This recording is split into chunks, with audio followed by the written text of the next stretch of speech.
Not as good as Snaking's Enchantress, though.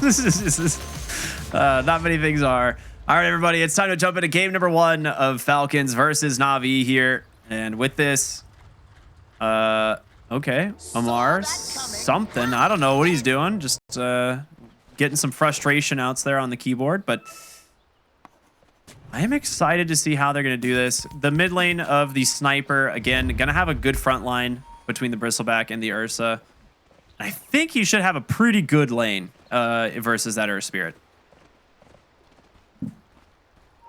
See if they find any first bloods that would tilt that even further. Line actually from behind. They didn't expect that.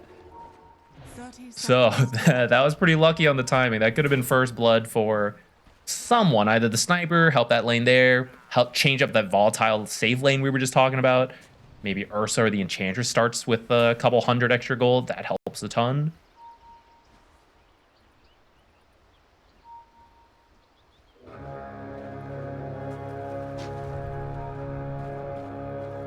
The classic drop the banner. The battle begins. Looks like no real fighting over the runes. All right, just a pretty chill 2-2 exchange. And then we're going to see everyone gonna make their way to the lanes. Now, with Ursa going the bear down facet, it is probably essential nowadays. I think the other facet was kind of cool when the Octarine and Rage build was more popular because you could actually keep the bonus damage rolling. Yeah, well, the damage would refresh and keep stacking indefinitely. So if you had the mana, you could actually build up like thousands of bonus damage on Ursa, which was, you know, super balanced. But we don't really see that anymore. And nowadays, it's pretty much bear down. Great for the lane, being able to just constantly harass and build those Fury Swipe stacks on these heroes.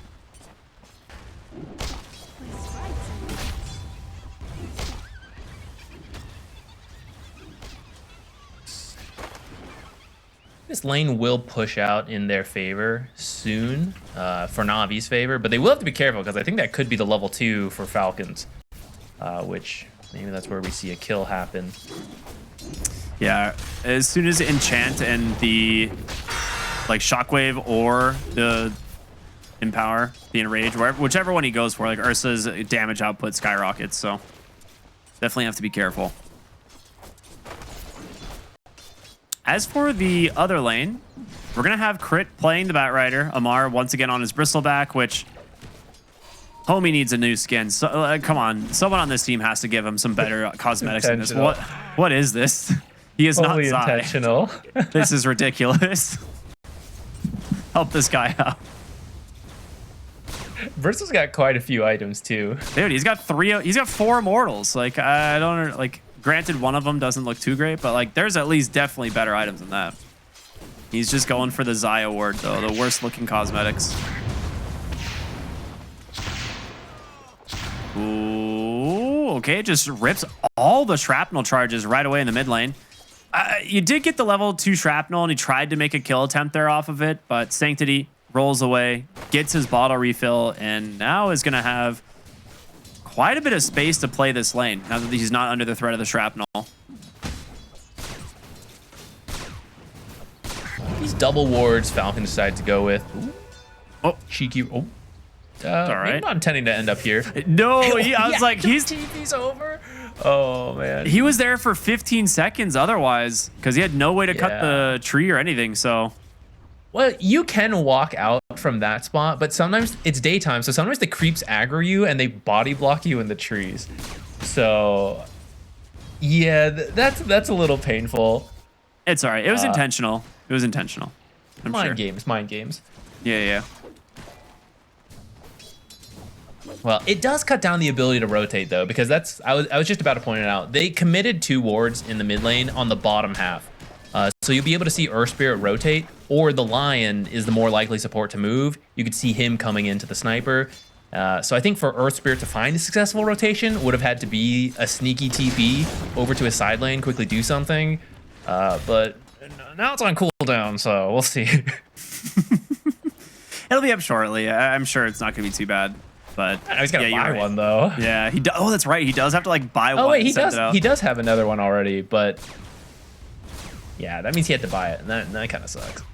Or did he buy that one? He didn't Yeah, die, he so would've. yeah, I guess he did. I mean, right now, the mid lane is definitely in favor of the sniper. Not by a ton, and this is kind of what I expected. This matchup's like not the worst thing in the world for the Earth Spirit. It's definitely worse matchups, but it is just going to mean that the sniper is going to have a great game, or at least a good start to the game. And that's kind of scary. Especially with the scatter shot facet, this hero can show up in one of the side lanes really easily and get a lot of damage done in that process. Areen getting bullied here by Sanctity. Actually, the blood grenade is out. Does he have a boulder kick as well? He will throw it. Saved for the moment here by those raindrops. And now turning around as the TP's coming in from Snaking. He's going to try and roll to safety. He's going to make it. But he forces the TP out from Snaking. And some nice plays from the Earth Spirit. Does have to TP all the way to the base for this, though. Yeah, these Earth Spirit, as far as heroes who have to walk home, is not so bad because you got the roll. But it does have to buy another TP. There's a lot of money going into teleport 5 minutes in. Ursa should be okay under the tower. Yeah, you're not too tanky yet on that Timber Saw, especially because he has skipped reactive armor like we were talking about so far anyways. So you don't quite have that extra armor to tank towers with.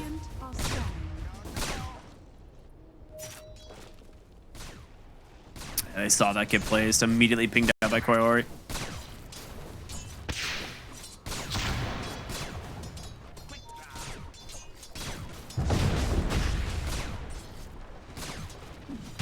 I'm surprised we're not seeing any rotations out of the mid lane quite yet. Earth Spirit, of course, sitting under a ward he knows, but First Blood's actually going to come bottom as it goes to the Timber Saw. So that's a pretty big kill. They're even TPing in here for more. They want to get this Enchantress as well. Boundless Strike, into the dive under the tower. And it's just going to be an easy pickup for an AV. 2 dead in this bottom lane as they will go right back through the Twin Gate. Well, they might stick around. Defensive TP from the Ursa. I like it. Yeah, I wouldn't mind them trying to get some tower damage in. The catapult is here, but this is a pretty early rotation, so it's a bunch of level 3, level 4 heroes, and it may not really be worth all being here. And then you go back to your lane, and the bristle's like a level over you because you were all clumped up.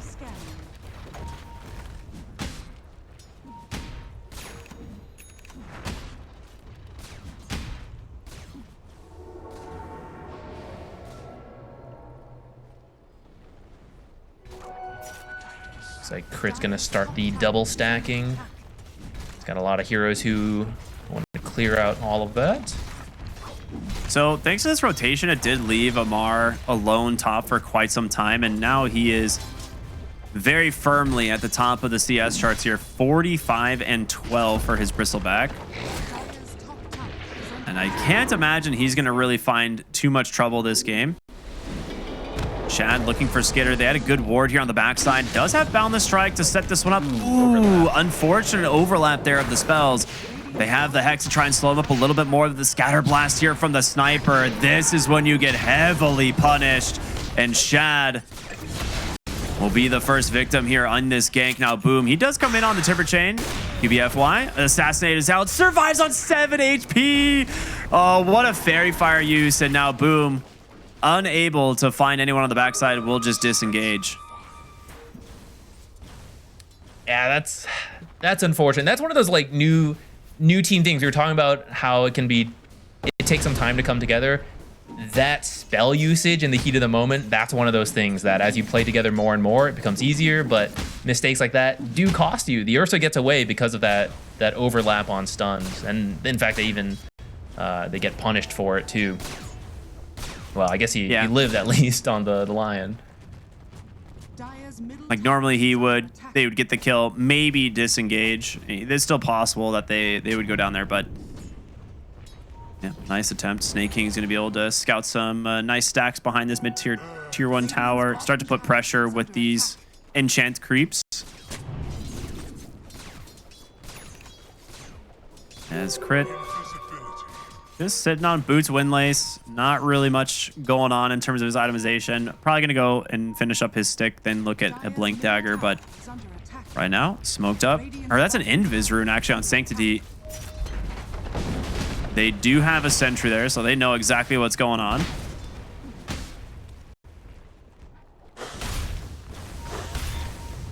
Looks like they've abandoned bottom lane as Boom got level 6.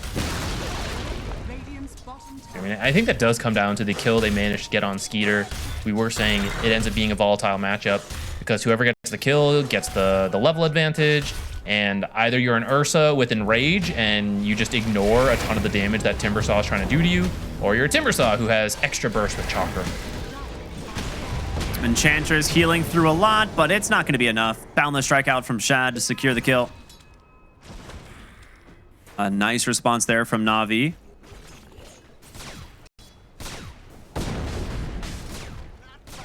This is not a bad start for Na'Vi. I do think we're going to need to see some successful rotations from the Earth Spirit in the next few minutes. But, you know, we were a little worried about the Sniper versus Earth Spirit, the volatile matchup in the bottom lane. But I'd say they came out ahead in that bottom lane, and Earth Spirit's, he's doing all right.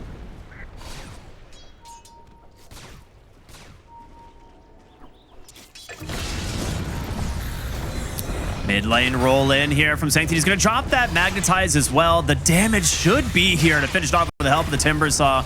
He's going to try and find a return, but it's not enough. And now Snaking will just hobble his way back into the tower. Now that Magnetize still going with Amar, making his rotation to the mid lane. That's actually going to be a ton of damage, not respecting the Timbersaw at all. This Magnetize has still got this duration through. Sanctity still 2 more stones. We'll refresh it here. Needs to get it over onto this Enchantress, try and finish the job. Boundless strike thrown, but now Shad will just disengage as Boom with a nice Timber chain on in to secure the kill onto the Enchantress. A long fight, but goes the way of Na'Vi once again. In the middle of that, Snaking did sneak the troll around the back, so he kind of sniped the tower. So kind of an objective win, but a team fight loss. Oh boy, that's so many stacks. Yeah, Nice stun. the Bristleback coming in here, I think he saw Boom's mana and assumed maybe he'd get the ability to actually take this fight, but my goodness, he just rips right through the Bristleback. Magnetize still going the whole time as well. Yeah. Gets him a lot of extra damage there. Good old Bristleback things. 3 points in the Bristleback, 4 points in the Quills. Just trying to clean these one up. Mid lane, though, they take down the Sniper. Na'Vi not holding back at all here as they are looking to take this mid tier 1 tower. Now, it has not taken any damage, really, but they are at least finding the heroes. They don't have the best tower taking heroes, but Yeah. they're kind of getting what they need to be able to at least kill the heroes, like Sniper, right? He's not a very mobile hero, and you now have Timbersaw, you have Earth Spirit you got to deal with. There's not a blink online for quite a while, but eventually he'll have it, and you'll always have to be scared of that. Just a lot of burst can come in once the line jumps you. Well, they once again managed to defend the mid tower. Now, Lion did get his first finger death stack in that process, so he's pretty happy about that.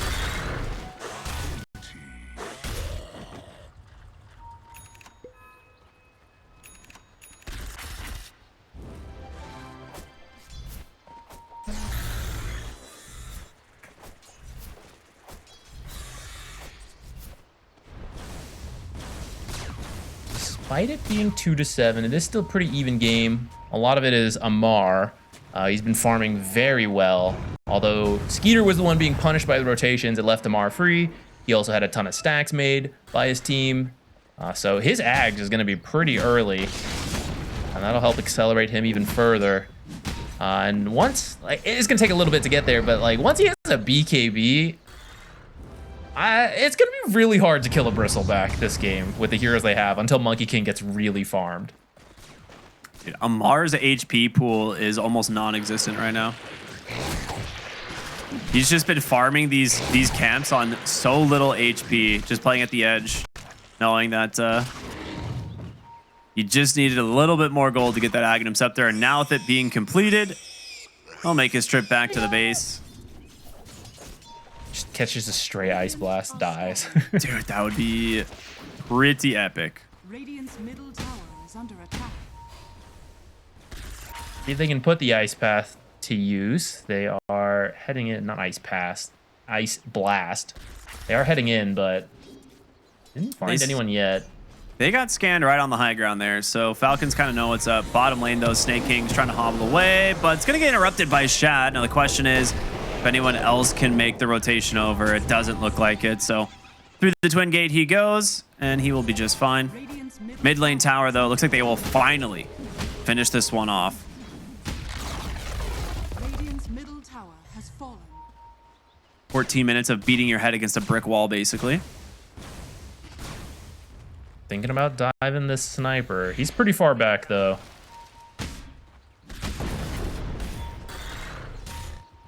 Falcons is pretty content to just stall things out. They still need a couple items to really come online, like the Blink for the Bat Rider. Bristleback wants to get his BKB at some point. Ursa is going on Battle Fury. It's, you know, he's got to farm to finish that, and then, you know, another item after. They're going to lead here with the Lion. The ward dropped right up onto the high ground. Ice Blast is out. The Hex to follow. And Ursa, he's going to go down to Sanctity. Very nice rotation in from Na'Vi as it hits nighttime. Ursa had no idea.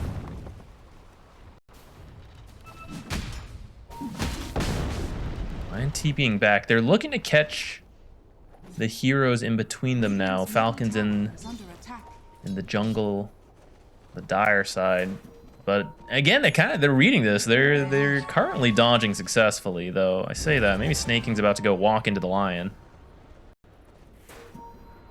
He's in the Watcher range now, I'm pretty sure, right? So Gary will find him. The slows are just not there. Bambi is very fast.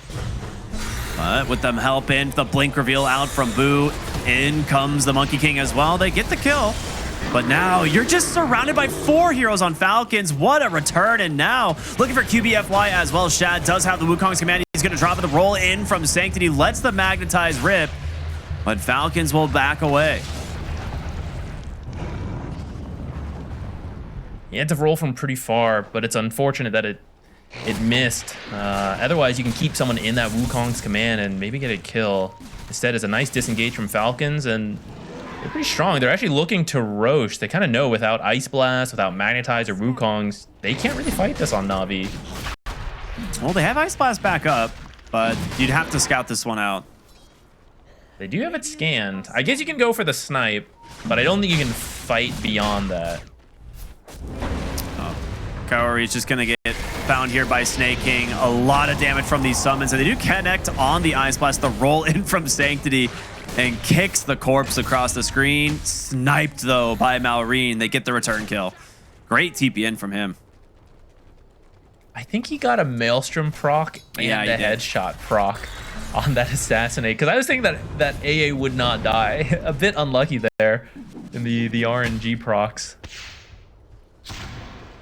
Sometimes you just got to get lucky, you know?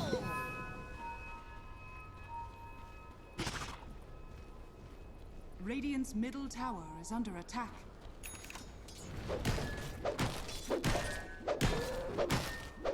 I like Shad's build this game. Mage Slayer Diffusal. It's pretty sick for the fighting tempo that they have, right? You have these 2 cores that want to get active early, and now your Monkey King will be able to kind of join them.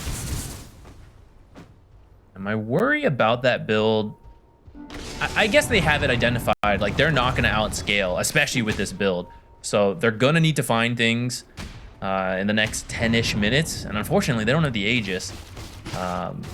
Ursa's going a more standard carry build. I think he'll be okay in the one-on-one fights with the Monkey King.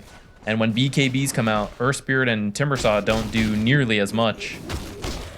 They're going to have to start making some plays. Yeah, I think Skitter's, he's had a little bit of a rough game, but I don't think he's in a rough spot at all. Ooh, ward placed on the high ground. They're going to find Kaori, and that is going to be a very quick kill for the side of Falcons.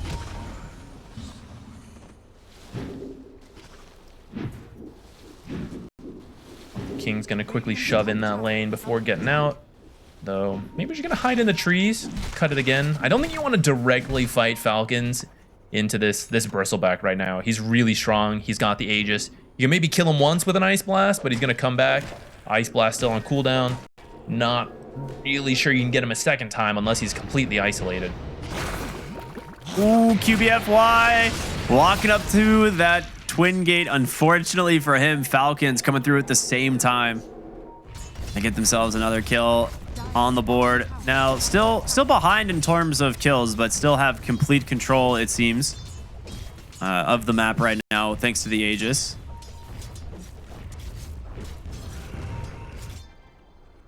But not pushing too hard. I think Falcons is feeling good about the scaling potential of their lineup into Na'Vi. So yeah, you kind of see like, okay, we make a small play. We could push towers, or we could just farm. We could just go straight back to farming. It'll be a little bit of a slower game because of that, but it should secure them the win if Na'Vi does not disrupt this. Yeah, at this point, the game is kind of on Na'Vi to start making things happen because Falcons, they have the better scaling lineup, it seems, and the Aegis is kind of buying them a little bit of space. And Snaking is really the only hero they've been able to find on these ganks, which every single time it's been a struggle to kill him. Now this time they will get him as they have a lot more heroes, but it's another smoke rotation and you just get the Enchantress. Does not feel very good. Yeah, not really. And he gets rewarded with the Aghanim Shard anyway as they finish up the Tormentor. I'm taking notes though. If I want a 20 win streak on Enchantress, step 1, die 6 times. Step 2, question mark. We're figuring out step 2, currently in the process. Trying to break down his gameplay here. But I mean, it's fine, right? He's not the one who needs to scale. All his cores are farming. These are the good deaths on supports. It's not just like randomly walking in and dying. His team knows like that's kind of the sketchy part. We don't want to completely give it up. Send in the Enchantress. Either Enchantress gets farmed, and I mean it's great to have a farmed Enchantress, or Enchantress dies. That's just position 5. Thanks, Snaking. We're gonna keep farming over here. This is gonna be a really slow Tormentor. I honestly am not sure. It's gonna come with a blood price. It's gonna be, yeah, it's gonna be close. They are gonna bring in Sanctity. Shad will finally finish it off. Okay, Kaori gets the shard, which a pretty good one.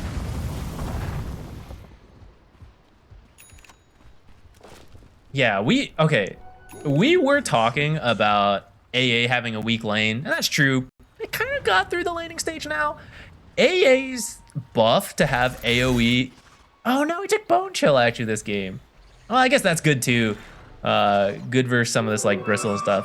I was gonna say the AoE cold feed is actually pretty good, but you need points in Ice Blast, which as he gets closer to level 12, it starts becoming really strong. None of that matters because he went Bone Chill. Well, yeah, I'm kind of open to it. You know, I don't play that much AA nowadays. I'll trust him on it. I like Bone Chill. It seems good. As someone who doesn't play the hero, you know. Blink reveal out from Crit. They get the Hex. An immediate turnaround, though, from the Lion. Ice Blast is out. Who's it going to hit? It's just Skitter, but the damage is being done. Crit's going to die to the Magnetize. A 2-for-1 at the moment, but Sanctity, he needs to get away from Amar. A roll-in one. It's going to be blocked. He can try and kick him away, but no. Gets brought down. Now it's up to Boom. A lot of damage out from the Timber Saw. The Wukong's command is out. 2 dead. But Na'Vi coming out the winners here. The question, can they get more? Malrine going to TP out in the trees. As they did not know. Found the strike is there, but no way they chase up to the high ground. With the Aegis expiring and getting the Ursa on that Ice Blast, that's the best thing that could have happened. Bone Chill, so good, man. Bone Chill. No, I think it's just a very nice find, right? We're gonna see in the replay here. So they thought they were getting the jump on a Timber Saw, but Timber's pretty tanky. Nice stun by the Lion, sets up a bunch of other AoE spells. Even though the Ice Blast does not connect on the rest, it does connect on the most important hero in the Ursa. Yeah, I guess Bristle didn't get connected. It would be nice to get him, but he doesn't have the Bloodstone yet, so it's not that big of a deal, especially because Timber still survived. He was the initial jump, but classic Timber Saw, not the easiest to bring down. And he, you know, we mentioned earlier, he is very good versus the Bristles and the Ursas. Yeah, if he doesn't die at the beginning of the fight, I think it's very good for Navi.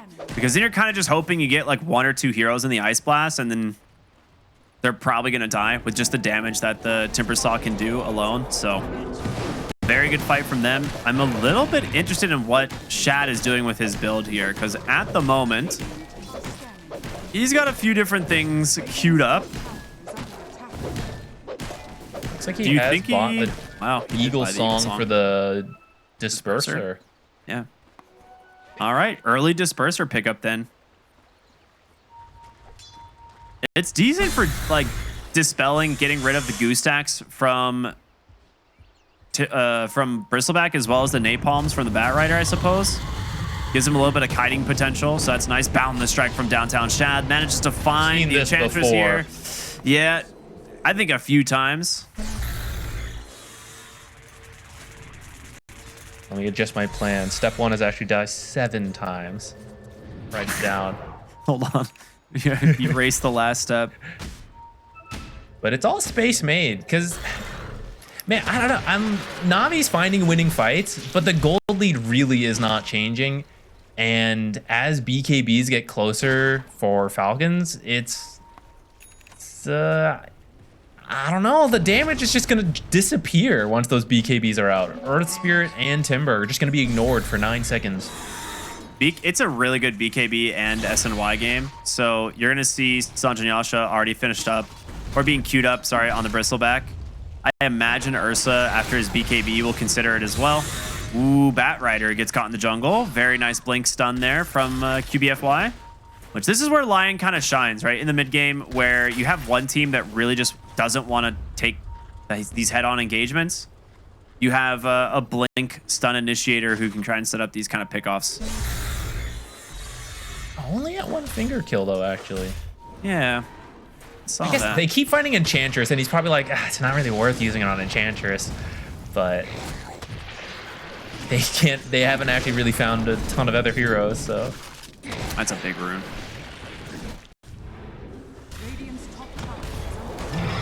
I mean, if you could find a fight now, the BKB on Ursa is still like 300 gold away. Maybe this helps you break open the game, but I think Falcons will just completely dodge until that BKB is done. They will send the supports over to wherever they think the danger is. Like, continue to die for us. Once the BKB is finished, I promise I will totally contribute to the game and help you out. Oh, stay in the pit. Oh, no. I was going to say, if they scout Roche right now, they're going to be so happy. Come on, Kari. Oh, he gets it. All right. So, Roshan number 2. This is a big one if they can manage to take this away from the Ursa lineup. And it looks like Falcons are not going to be able to contest this. They will scan it right now, but it's just too little too late. So, Aegis will likely go into the hands of the Monkey King. As Roche Banner collected as well. Now, Falcons are smoking directly into them, maybe looking for a pickoff. Sometimes after the Roche attempt, teams will split, but not Navi. They are staying together. Yeah, there was a ward scouting out that smoke, so they're staying around, but not fully sure where Falcons went. They saw the Monkey King jump into the lane. QBFY is in a really good spot right now to potentially break it, but Monkey King kind of schmooving around as a tree here. Will find, well, gets vision of snaking for a moment, so they will know they're on the high ground. Gonna watch with the 28-minute rune. Ooh, jump in, they find Kaori. Yeah, they just TP'd out. They're gonna just cut their losses and run as the Timber Chain out from Boom should give him the distance he needs. And Monkey King, pretty hard hero to catch. Very fortunate timing for Falcons going in like that, but it was only just a support, so as long as you don't lose more, which Crit has found the Timber. Yeah, that's a really nice lasso. He did just get the Aghanim Scepter, but he actually pops it early. And that will be a very nice use of the lasso. Taking down... No, it's actually... It was the enchant. I'm actually surprised Oh, he did he got the enchant? Ags. Ooh, okay. Yeah, I'm surprised he got the Ags versus Dire's middle tower is under Enchantress. Yeah, that hurts. Yeah, just burst down by the Ursa, who finally had his BKB. We were saying this matchup really shifts once he has it. Prior to the BKB, you're getting controlled up by the Lion. You're getting burst down by the Timber. Suddenly, 9 seconds free to build up those Fury swipes and delete that Timber. We saw him do, was that like 90% of that kill there.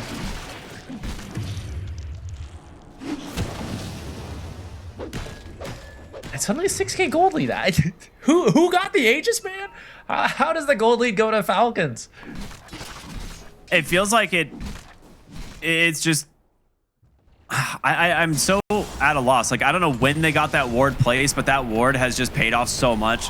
They got a couple, you know, kills and stuff earlier after the Roshan, and now with,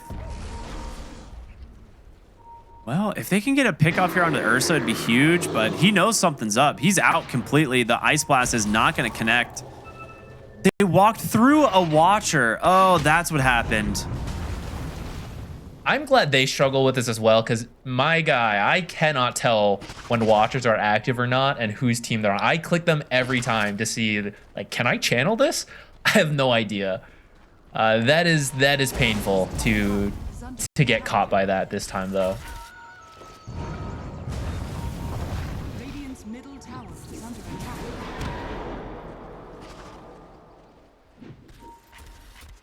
Radiant are I mean, the net worth advantage is just building at this point.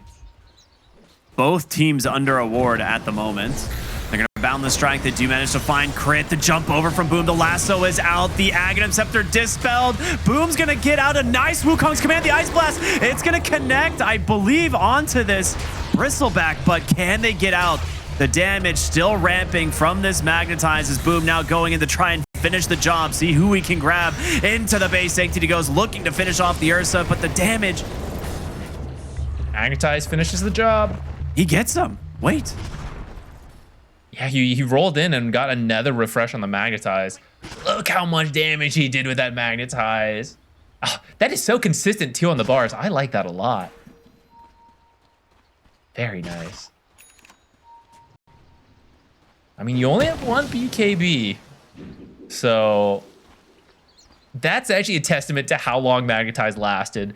He had the BKB ended, and the Magnetize got reapplied and continued. Radiant's middle tower is under attack.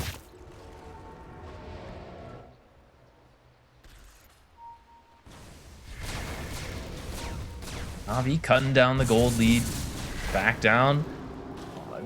This is looking to go quite long at this rate. It's been a slow game. I thought the BKBs are where Falcons would kind of stop losing fights, but really does come down to how it starts. I mean, you have the chain stuns, such as like the Hex and the Earth Spike, to possibly kill off a target before they BKB. So maybe strap in. This might be a long one. Between Ice Blast and Magnetize, if these are on your heroes, the BKB is a lot less value. So they really need to avoid getting caught in the Ice Blast or finding the Ancient Apparition at the start of the fights.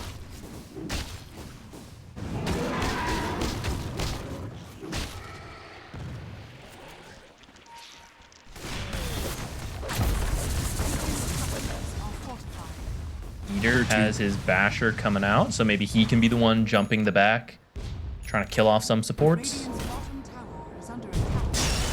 Ooh, ward gets placed. They're going to find the Lion. That's a real quick pick.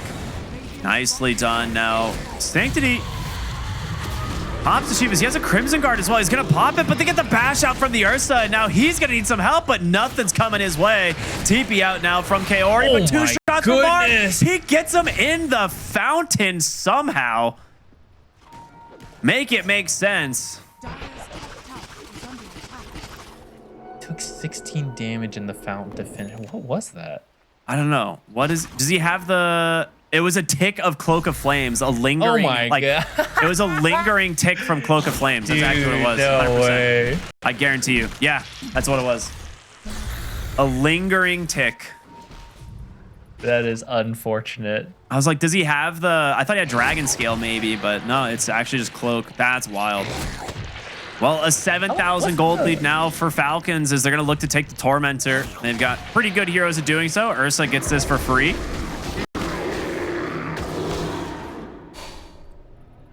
Snipers is actually pretty useful. You can reposition away from the Monkey King who jumps you, jump away from the roll-ins. Timber Saw. Maybe you can even interrupt the chain if you have good timing. The thing is like we haven't really even talked about Malrine at all. Like the fact that this sniper is just been silently kind of walking around, using his shrapnels and his assassinate when he gets a chance. But the longer this game goes on, the more damage this hero is going to do because you have to address the Ursa and the Bristleback. Yeah, they're going to be these frontliners that you can't ignore, and you're going to get ho-ho-ha-ha'd in the meantime.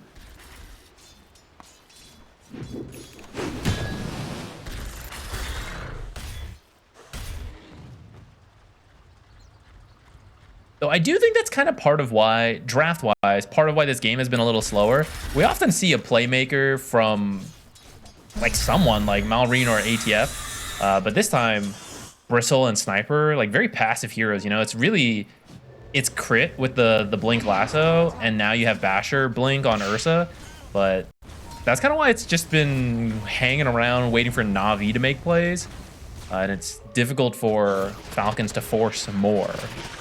But they have made it to 35 minutes now, 9k gold lead as well, so we are getting to the point where the initiation, it kind of becomes a little less important when you just have straight up raw damage coming in from a mile away.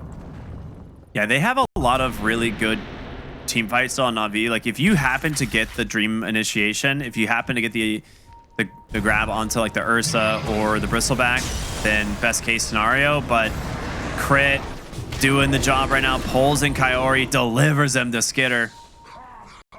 And that is the big kill. That's the one you're looking for. You need the Ice Blast to be up if you want to take any fights at all. But they're posturing like they want to try and force it here on the side of Na'Vi. Well, there's a gem on Amar, so that ward just placed to see if they could potentially fight, just immediately lost. And that's going to hurt a lot because Roshan is potentially spawning this time. We know it takes another minute. These teams don't. But that means you just lost an observer in this area, so it's going to make the Roche fight harder.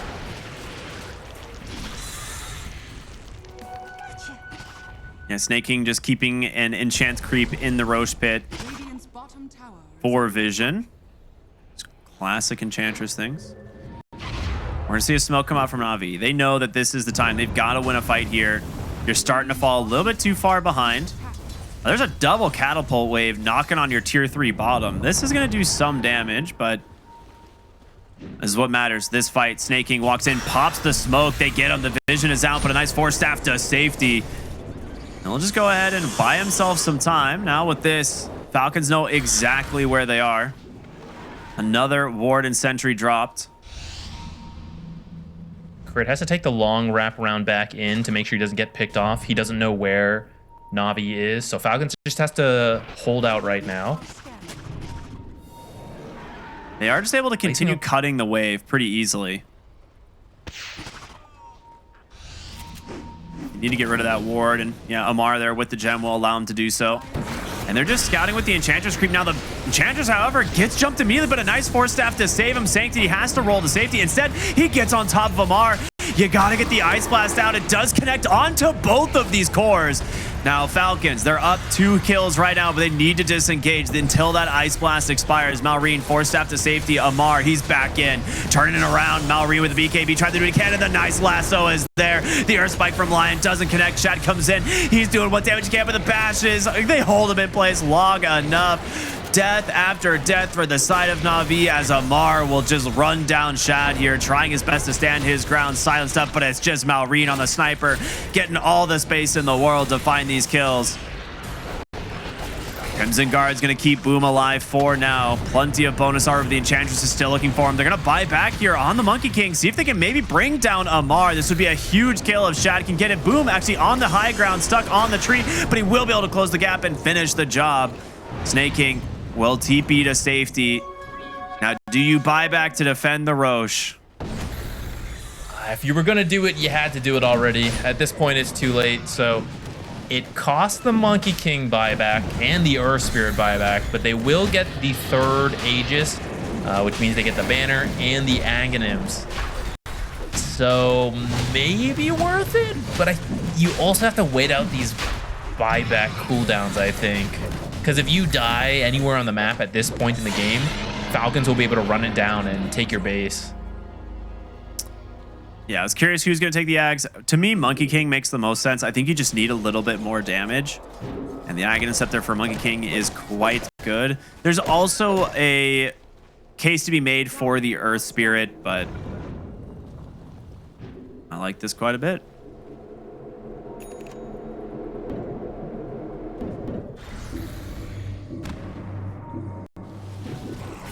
Oh, Chad, here's the fountain being taken, and this is going to actually be a potential kill hitter onto Snake King.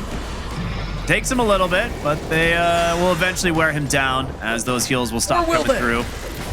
Yeah, they got enough damage. It was an Octarine for the Timber Saw. Very tanky boy. His spells do a lot. BKBs are now down to 6 seconds, so once they're down, I mean, Timber's back to being highly effective.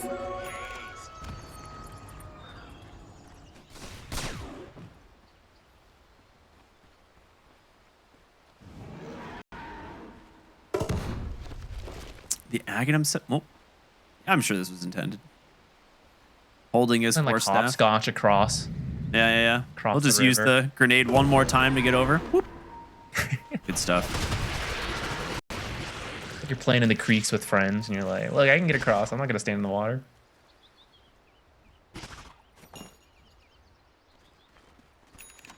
Another nice result of that fight for Na'Vi is that they actually lost the gem they had when Kaori got killed by Batrider earlier.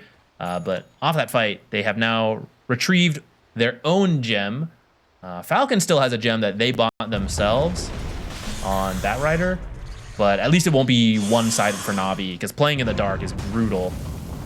Dire are scanning. Dude, Amar's build is so sick. He's probably one of the most innovative when it comes to itemization. And this Wind Waker, his idea this game is with Sanjin Yasha to reduce the duration on Ice Blast, and now with Wind Waker just reduce the duration on Ice Blast. So he's trying to just give himself, Is under attack. even if he goes in and tanks the Ice Blast, he's going to do his best to try and just buy himself some time and then get back into the fight. Potentially nice as a save for your Ursa as well, in case he gets caught by like a Blink Hex, or anyone really, right? If they get caught by the Blink Hex, they're being chain stunned. You can come break that up with the Wind Waker, make sure they get a chance to BKB. At this point, a lot of this time, we've been talking about the Ursa and the Bristleback being the threat. It is becoming more and more the sniper. And in the last fight, Malrine got focused a little bit, pops the BKB, survives, just gets to ho-ho-ha-ha the whole time, doing a ton of damage. They ended up losing that fight because they did chase so far, and then there were some buybacks, but... You know, next time there won't be buybacks. Maybe next time Falcons doesn't chase so hard. You do have to get to this sniper. They're looking for crit. He pops the BKB. Now, can they finish off the Ice Blast? Is coming in from downtown. 4 steps up to the high ground. He's fine. You do get the BKB out of the Batrider. But with Ice Blast being down as well, you know, you can't really risk fighting.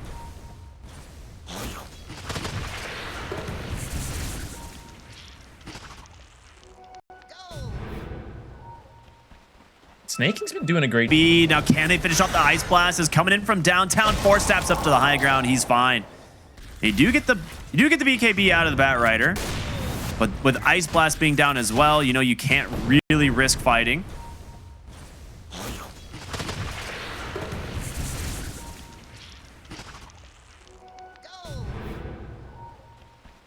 Snake King's been doing a great job with the creeps.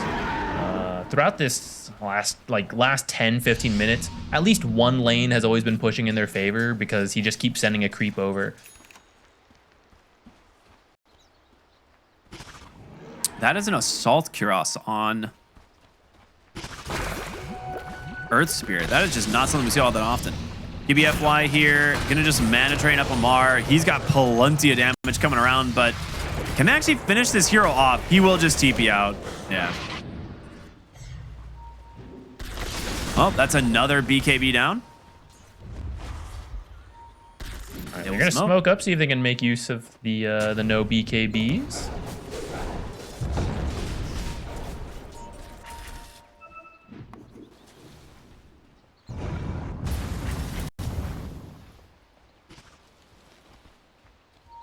And Falcons dodging this really well.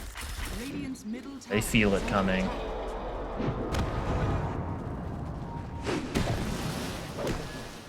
I believe a courier also got spotted by an observer on the way in. Mid lane, the blink up front. Hex onto snaking. Ice Blast off the mark again. Another Force Staff to dodge, and both supports just left to the side of Falcons. You're going to lose the Lion. Kaori going to burn to crit as well. A little too overzealous there on Na'Vi, not expecting the quick response from Falcons. I mean, they just weren't even there on all your heroes. You had 2 people bottom. Yeah, it was like we were kind of joking about it earlier about snaking being killed a lot, but it's a very intentional choice. And even right there as well, they send snaking in first, knowing that he's tough to kill, but also if he is killed, thanks snaking. But they have the saves from multiple Force Staffs to get him out of the Ice Blast. And because of that, they bait in Na'Vi and then respond with a quick double kill on the supports. Push all the way up, force out a Fortify. I think that should be the end of this push, but they can maybe hang around, see if Na'Vi wanders out. That looks like a full retreat.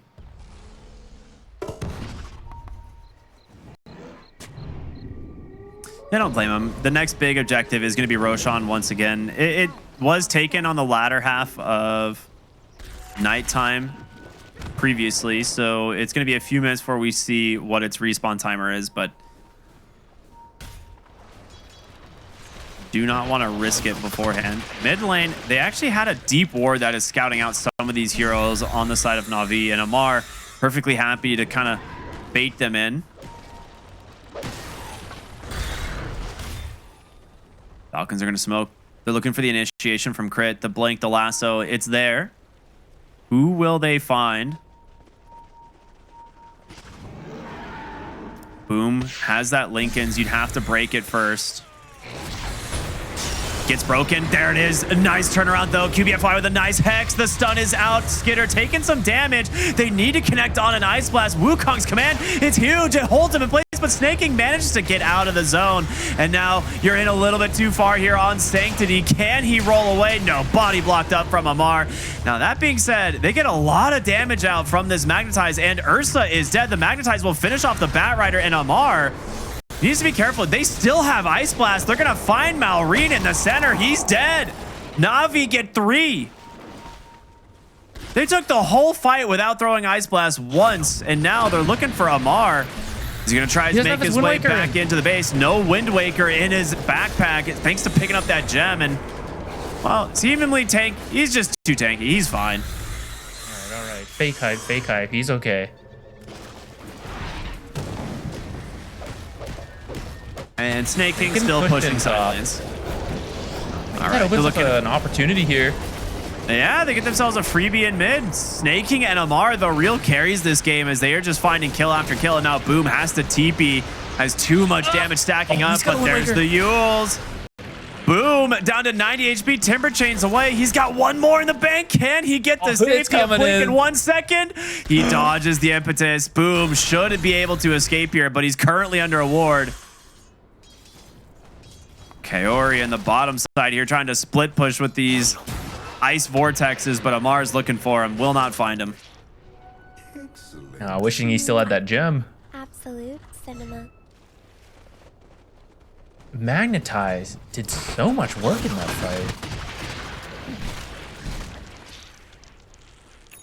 I mean, he is. He's strong. Yeah, even though he got killed off. And he's not even built strictly for his magnetized damage because he has this AC. I guess some of it is these ice vortexes, right? It's just like a free 25% damage amp. Ooh, Blink Lasso. It's found the Monkey King. The help, though. Where's it coming from? Skitter here on this Ursa. But Shad, BKB Disperser. He's got the distance to disengage. He's out. Top side, though, they're looking for more. Will they find QBFY? Amar trying to scout the Roche pit. It's going to be a long spawn. A little bit of a saving grace for Na'Vi here.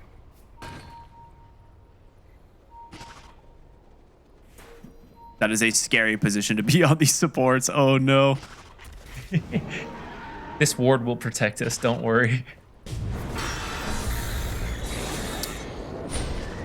Nice little illusion bait there. There's still no monkey BKB. Oh, he just finishes a silver edge, though. That might be... That's a nice pickup. They're going to just play on the top side here where they know they have the advantage. You can catch Amar off guard, like Hex stun into the silver edge break, because he did not get an aesthetics cap. Or maybe he had the option and chose Havoc Hammer. I don't know, but I mean, if you're chain stunning and breaking him, he can't. He's the one with the Wind Waker, right? Like his teammates can't really help him. Looking to try and knock the Monkey King off the trees there. They don't manage to find him. They're really trying to bait this Timbersaw on this Batrider lasso, right? We've seen it before. They get the lasso and then it's the immediate counter stun out from the Lion. But with Roshan gonna be moving bottom in just about 15 seconds, they will take the Twin Gate, and Falcons either gonna go top or they're gonna respond. And it looks like for them, they're gonna force the high ground. This is a cool idea. They don't know that Roche is up or not. I mean, they know it's a late spawn, so it should be any time now. But they're just gonna try to force these rotations home. And it's working. Back. The Hex is out. Ice Blast. A little bit off the mark. The backside, though. Does it catch Marine? It does not. They all miss.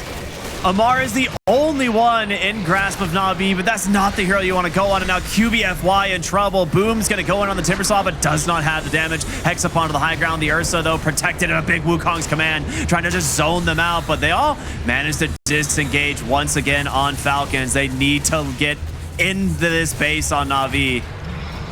Will they be able to escape those? Sanctity starting to fall low. Will be able to disengage for the moment. But again, keeping the magnetized, rolling the break there for the moment. But the Wind Waker to buy him a little bit of time. You gotta be careful. Does Sanctity get back in to keep the magnetized going? It doesn't look like it. It will finally expire. And now Falcons might have the green light to go a little bit further. Shad with the break. Bound the strike off the mark, though. These Force Staffs causing so many problems for Na'Vi. Falcons gonna back up. I think they got even more than they were hoping for. I think they just wanted to force Na'Vi back out of the Roche, but in fact they actually end up with some kills and taking a barracks in the mid lane, and now should be able to fall back and pick up Roche, which now that's on the Radiant side. That's a refresher and the cheese. I guess double BKBs on I don't know, Ursa or Bristle's probably pretty solid. Double Bloodstone, too, if you give him the refresher.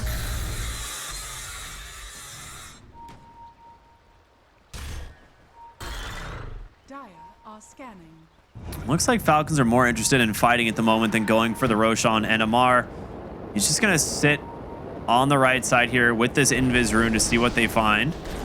Dire's middle barracks. As Timber Chain's on, and he has no idea he hit the Ursa in that. Which, well, Invis is going to expire. They have an idea, but in the mid side, they actually managed to find the Enchantress falling low and fast. But can they finish the job? Force Staff after Force Staff to get away. QBFY saved thanks to the Ghost Scepter from now. Wukong's command is out, but the lasso is going to find him in Skitter. He needs to run. He needs to get out of this Wukong's for now. Sanctity's got that magnetized rolling the Hex.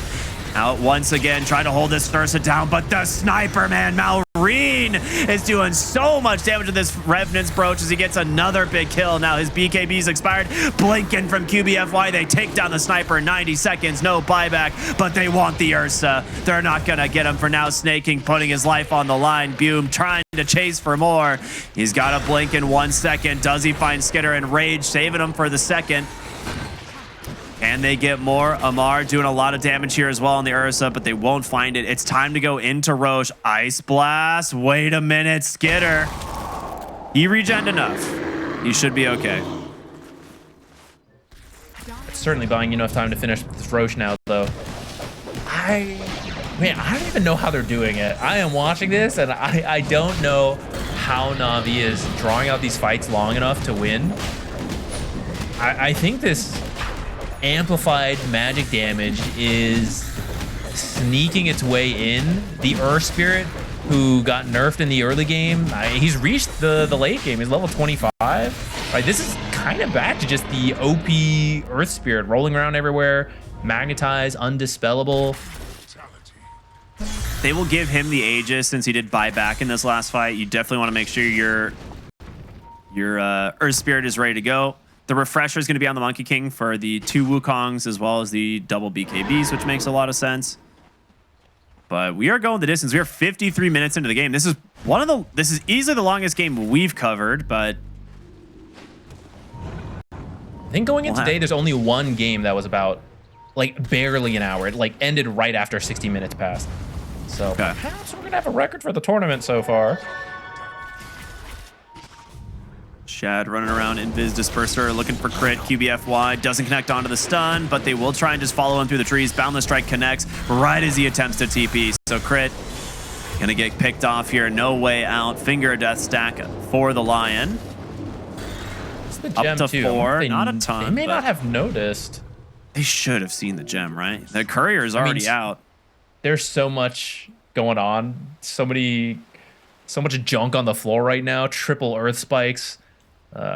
Monkey King clones spawning everywhere. They may have just missed it. Yeah, they don't see it. I mean, there's a lot to keep track of in these late games. All right, so we were talking about the scaling on Falcons originally. We are now in the ultra late game. How are you feeling about this? Because Line actually has insane scaling as a support. You don't usually get to 25, and he doesn't have the most finger stacks, but his talents are really good as he gets closer to 25. He's going to have so much control for his team. The Earth Spike range and AoE Hex are both insanely good. Yeah. When I saw that he got AoE Hex, I thought that was like the most broken talent in the game when talents were introduced. But it's rare to see him actually reach that point. Yeah. But we might. In 21 at 55 minutes. That's like 2 winning fights, and you get so much XP in these late game situations. Nullifier done on the Monkey King, so no more like double or triple 4 staffs out of his Wukong's command. That is a big deal because that has been causing him so many problems in these fights. And if they can actually hold a hero long enough in the Wukongs, they should die. Monkey King does a ton of damage. 4-staff usage from Falcons has been really good this game. It has. It's such a good 4-staff game, and they are always on par or on points with how they use them. Trying to see if there's any like other really big items that are coming out. Sanctity has an Aeon disc in his backpack. He really does not want to die. And to be fair, Earth Spirit just needs to survive. Like, if he can just keep Magnetize going, the fact that it is undispellable now makes it very difficult to win kind of long duration fights. So if you are the like Ursa Bristleback team and you don't burst this hero at the beginning, you're gonna have a really rough time surviving. I'm looking at the damage if they're under Ice Vortex and not BKB'd, Magnetize does 200 DPS. That is pretty crazy. I mean, if we look at some of these heroes, yes, they're tanky, but like say the supports with man, even Enchantress almost has 3,000 health. But that means if you're under Magnetize for say 15-ish seconds, you're kind of dead. And of course, Magnetize is not going to be the only damage in the fights. There's going to be all sorts of other stuff coming in. Snake King hits his level 25 on the Enchantress, so he's having a great time. Also has Sanj and Yasha queued up. Again, a really good item this game, just because status resistance helps so much against the Ice Blast. Kind of surprised he went the Wisps this game versus an AA as opposed to scaling more with Impetus, but I guess he's not really the target of the Ice Blast, so the heals can still, as he baits himself. Like, if you get Ice Blasted as the Enchantress in this game, you're like, okay, thank you. Like, that's exactly what I wanted. And if you're not getting it, then I guess you got 12 Wisps to heal you up, so maybe that's the logic.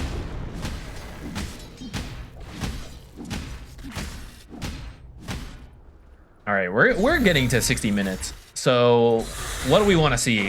I think Mirror Shield is really good this game. I got the Lasso, the Lion Stuns, Abyssals.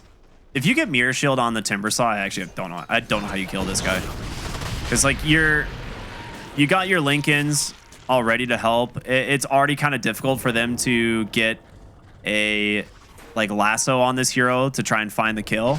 But you get like something like a Mirror Shield, it'll be very difficult. Lion, obviously the big one is going to be like a Seer Stone or something. Oh my god. Triple Earth Spike with Seer Stone. Okay, this Tormentor hurts. They actually have to BKB for this. They just know they're like not going to fight anytime soon. They're just waiting out the Aegis. The gold lead at this point, 13,000 for Falcons, is not that significant. Most of it is on the support, so heroes like Enchantress is going to have a bigger role to play, which, I mean, she has so many items. Mage Slayer and Pipe. Combine that with Bongo Boots on Yasha. Like, he's gone full tank, full like kind of utility this game, as opposed to, you know, like the MKB Moonshard builds of the days, Enchantress, you know. Yeah, which maybe if he gets a Pirate Hat, he'll pivot back.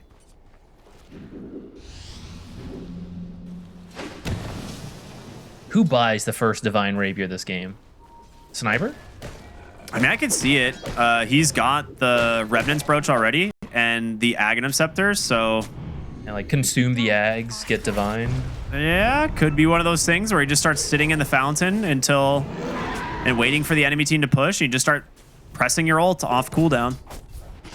That's a Jenkins classic. If you ever have seen the Devastation stacks, that is how the game goes.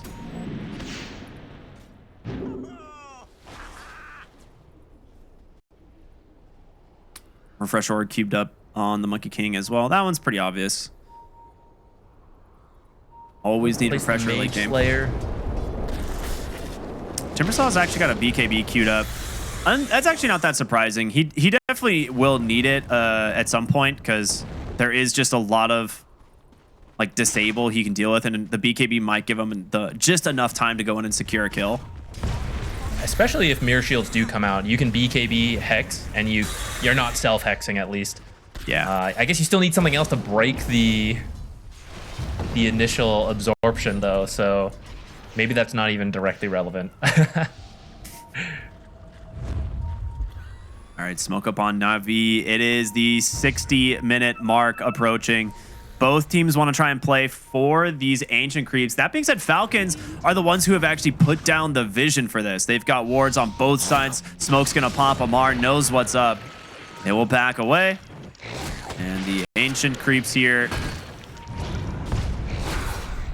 they're looking for it. The blink, the hex. Do they have the ability to chase? Actually, they do manage to connect with the nullifier and force a BKB out of Amar right away. The Mirror Shield actually picked up by the Earth, but they jump in. The Wukong's command doing so much work here as they try to just disengage. The BKB's now forced from both cores. Malreen's forced to use his as well. Sanctity's got the Magnetize running. He pops the cheese, trying to keep himself alive. You gotta disengage on Falcons. The damage is starting to ramp. The Ice Blast is gonna connect. They take down the Sniper, and now Crit is gonna join him. On the backside of the fight, Skitter goes in on the Ursa. He's got to be very careful. He gets the kill onto the Lion, but the Nullifier is back out, and now they've surrounded him. He's got nowhere to go. He's dead. 3 for 1. A big win for Na'Vi. They have to get back to the base to defend these tier 4s, but what a fight. Yeah, Amar actually ran. I thought he would stick around longer, maybe take that top barracks, finish that one off, but I guess he wasn't sure who was already TPing back. Does not want to give another death over. I'll take a look at the replay. We're going to pause. So it was looking good originally. They jumped the Bristleback. But they try to jump Earth Spirit. His Aeon Disc saves him, so then he does get to drop the Magnetize. And starts connecting, spreading it over. Like right here, starting to hit multiple heroes. We're talking about how much damage it does. And Sniper got caught out and killed really quickly. Did not get to do much in this fight. Yeah, I'm surprised Skitter went back in. I mean, yeah, he got one of the heroes, but this ends up being a really costly death from him. And still paused at the moment. During that process, Amar did run all the way to the enemy base immediately as this fight started going bad, and he took a ranged barracks. So I actually think that one died earlier to something. I wasn't paying attention because we were talking about stuff, but I saw later it was dead. I don't even know when that happened. In hindsight, I'm not fully sure why Amar was baiting on that side when the rest of his team was closer to the triangle. Like, maybe if they're closer together, that play does work. He might not have known of the nullifier. I think that was the thing, because he's felt very safe with his build of the Wind Waker and stuff. As soon as the nullifier came out, he just immediately panicked BKB'd, and I think at that point realized it was not going to be so good. With 3 heroes dead, they're not going to force any buybacks, but this will give Na'Vi the time to try and farm up these tier 5 items. I think Maui's looking for his own Wind Waker, by the way, because he bought a Mystic Staff. A Parasma, I guess, maybe? That'd be kind of cool with the Revenant's Brooch, I guess. It is an interesting one, yeah. Giant Ring. Tier 5's coming out. For 2 heroes. Force Boots there for the Ursa. I mean, kiting is a really big deal versus the Monkey King ult at this point. Yeah. Dodging Ice Blast, perhaps. Some big boys hit your tower here. Amar and try and buy himself some time. They really want to force the buybacks here on Na'Vi, but it looks like Falcons might just give up the racks. Found the strike out. Ice Blast again off the mark. Not going to connect. The first Fortify is going to be spent. Amar's just running at Kaori. The Nullifier actually getting rid of that Ghost Scepter. And now the Lotus, it's protecting him. Amar, you got to be careful. Back up onto the high ground. Nice save there with the Force Boots. This guy's so fast. He has 800 move speed. They can't get away from him. What in the world? Pick out. This is the fastest little hedgehog I have ever seen. Besides Sonic, but he's role-playing. Nice lasso is going to pull this Monkey King outside of the old Shad. Fallen low, held down. Now the Abyssal Blade, they get him. Na'Vi, they're crumbling. They don't know what to do with this Bristleback. He's causing way too many problems. Boom, trying to timber chain to safety, but the chase going to continue. They got him. Boom, forced to BKB, try to run away with these Timber Saw, but how do you actually survive? This Bristleback cannot be slowed down. He's so dang fast. Skitter gonna get caught from the Manage Ray and the Hex out now for QBFY. Blinks up to the high ground.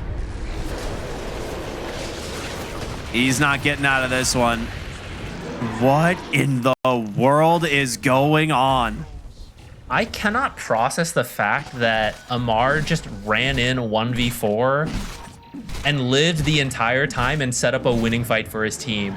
I guess the fact that Force Boots removes the speed limit. Yeah. Bristle he is zooming. He actually is Sonic. Yeah, it wasn't the thing I'd considered initially. I was like, yeah, the Force Staff component's gonna be really good. But when you're sitting at 12 stacks of, Warcry, 800 move speed Bristleback, good luck dealing with it. Why pick right Bloodseeker? He's at 700 right now. Just going up and down the lane for fun.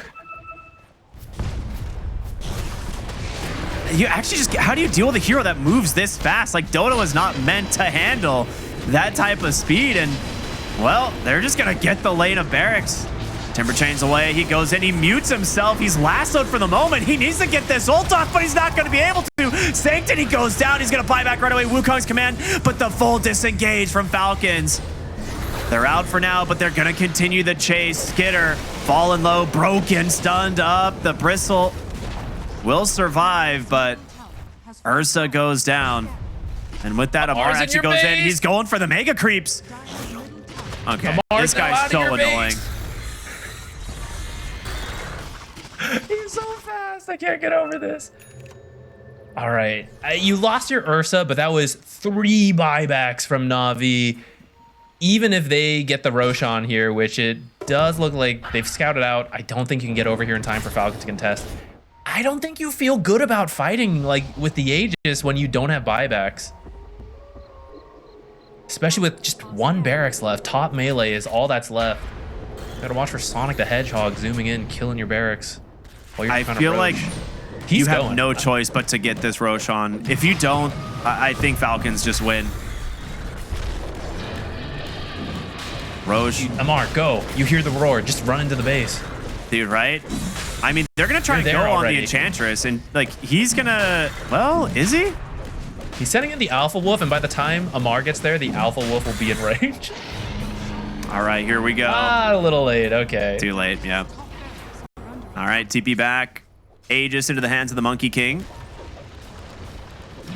Who's gonna take the Aghanim Scepter? Maybe you just put it on the Timber Saw and sell. AA scaling, man. Wait, they don't have all their neutrals either. Kaori doesn't have his yet.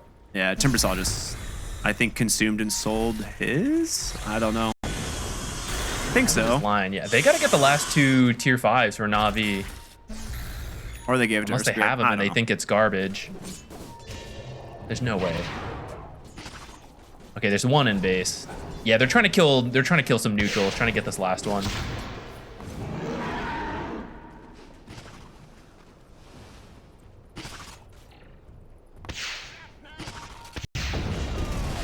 Okay, yeah, he's got a pirate hat on Kaori.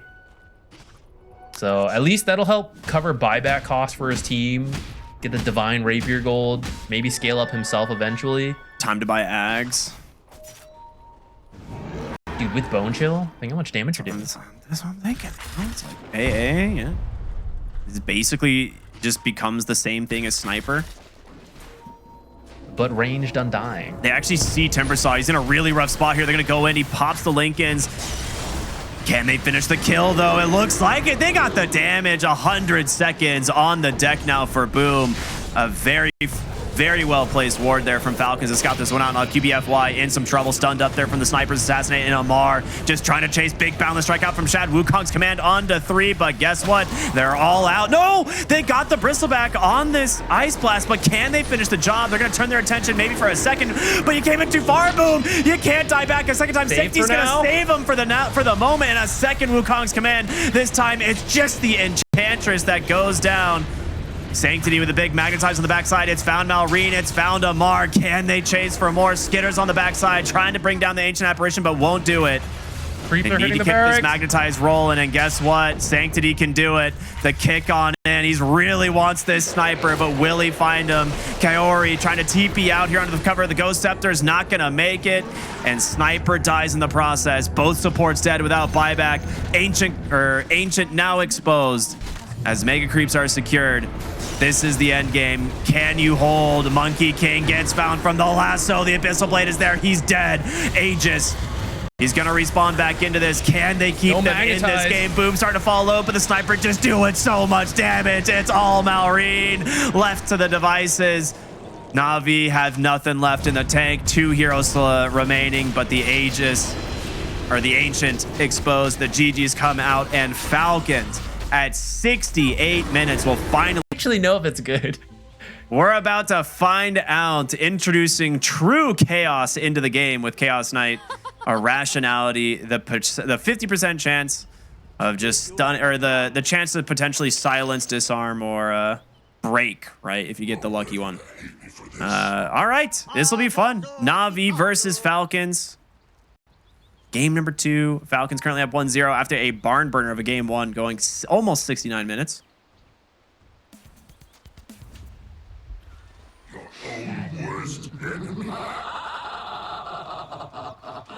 See if they can get themselves a first blood to help themselves out. I feel like we're going to see a similar style. Well, yeah, okay. Malrine is playing a far more active hero, so maybe more will happen. But otherwise, you do have this Medusa Bristleback side lane cores, and they're going to be farming for quite a while.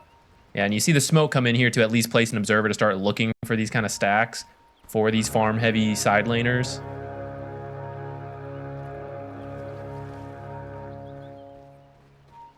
The battle begins. Crit bottom side here on his shaman's gonna see these heroes, so question on whether or not they actually want to try and chase here. They can get a decent chunk of damage. The question is whether it's not going to go for the bushwhack or just, yeah, he will go ahead and throw it. In comes the fire spirits out from Kaori. More blood grenades being committed as the Chaos Knight's going to try and close the gap now. Crit going to do his best to just run this as long as possible, try and bide his time, but a little bit of an unfortunate pathing there. Wrapping back the other way, and this should just be first blood. Question is who's going to get it. And we'll go to Kaori on the Phoenix. Very nice play there from the side of Navi's supports.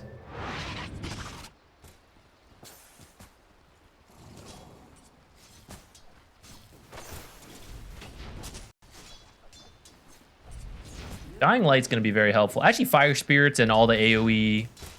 Ooh, even like Afterburner. Or not Afterburner. What's it called? Oh, no, she didn't do it. She didn't do the slow burn stuff on Lina. I guess that's not that surprising. Thermal Runaway for course, fine. But I was thinking things that would kill off the foul play antics from Shadow Shaman.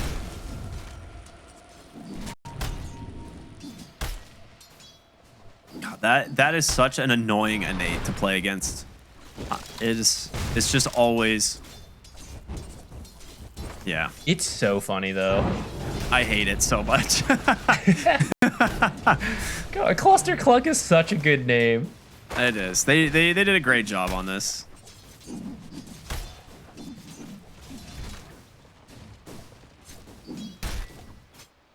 Ooh, top lane. That is a very low Pugna. Boom trying to chase. Tries to drop tower aggro. Will be able to. Bushwhack off the mark. Snaking. Looks like he's going to be fine. This is a very quick hero. When I say that, they do have another acorn shot, but QBFY will eventually find himself a kill here. Snaking. He's going to dish out what damage he can. So, again, support's actually doing quite well so far in these lanes, getting a lot done.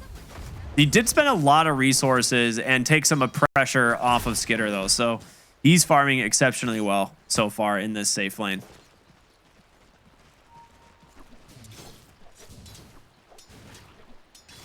They did get the lane to push, though, so...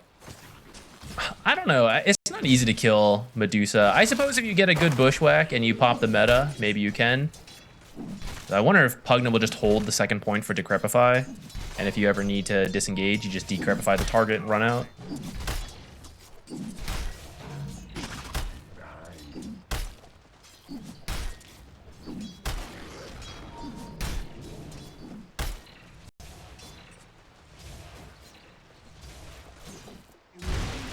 I'm curious how Sanctity is going to build the Lina this game. Because we've been seeing a lot of just Boots of Travel into the Shard because it just is like a 50% spell amp for this hero early on. Yeah, that seems to be the build for mid Lina. I mean, I guess you can still go for it. Ooh, TP into Toss mid, back. toss back. He's trying to just get out of range. He's not going to be able to. And now crit close enough to set up the Hex. And it's just going to be a few more auto attacks to finish the job. Nicely done there from Maureen. And a great TP response. Radiant's middle tower. Yeah, that's fantastic for Falcons because we were saying Tiny's going to be the main playmaker and getting some of these early kills. In a lane that's going to get like more and more annoying as Lina picks up higher spell damage. Radiant's middle tower. You just constantly harass the melee Tiny. But with a couple kills like that, should get to his Blink Dagger at perfectly good timing.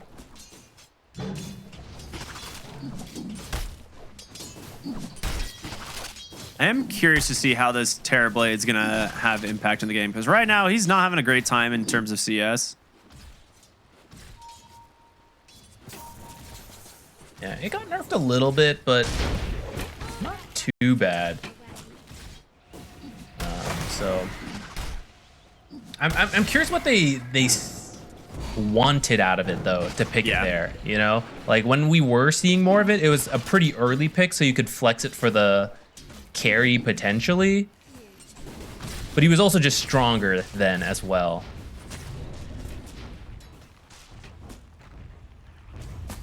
The irrationality facet is really funny because anytime he's going for the reality rift, you just have to be like, I have to be scared because it could give me a break, and then you die, right? Like that is the interesting kind of mind game scenario of this facet in this game. That's the reality rift fun. Bringing some chaos back to the Chaos Knight, which they spent a lot of time removing the kind of chaos from this hero, right? The RNG and everything slowly reduced over time.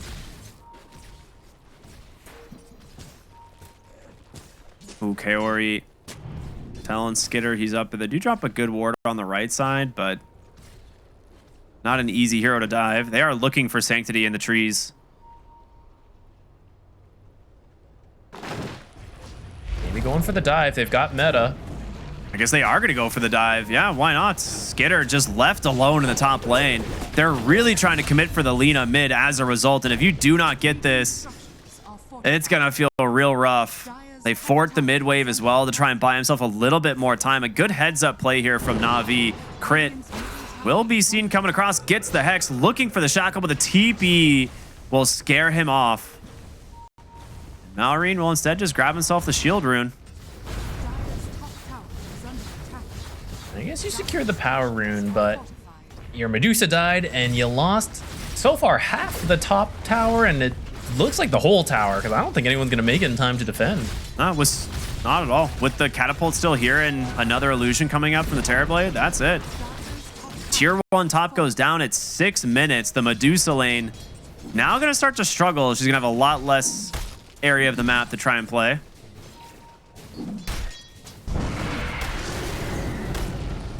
Oh, I don't... Dude, the dice on over his head, that's kind of cool. I was like, what is that? All right. Literally never seen it because no one ever takes it. I've never seen anyone pick it, yeah.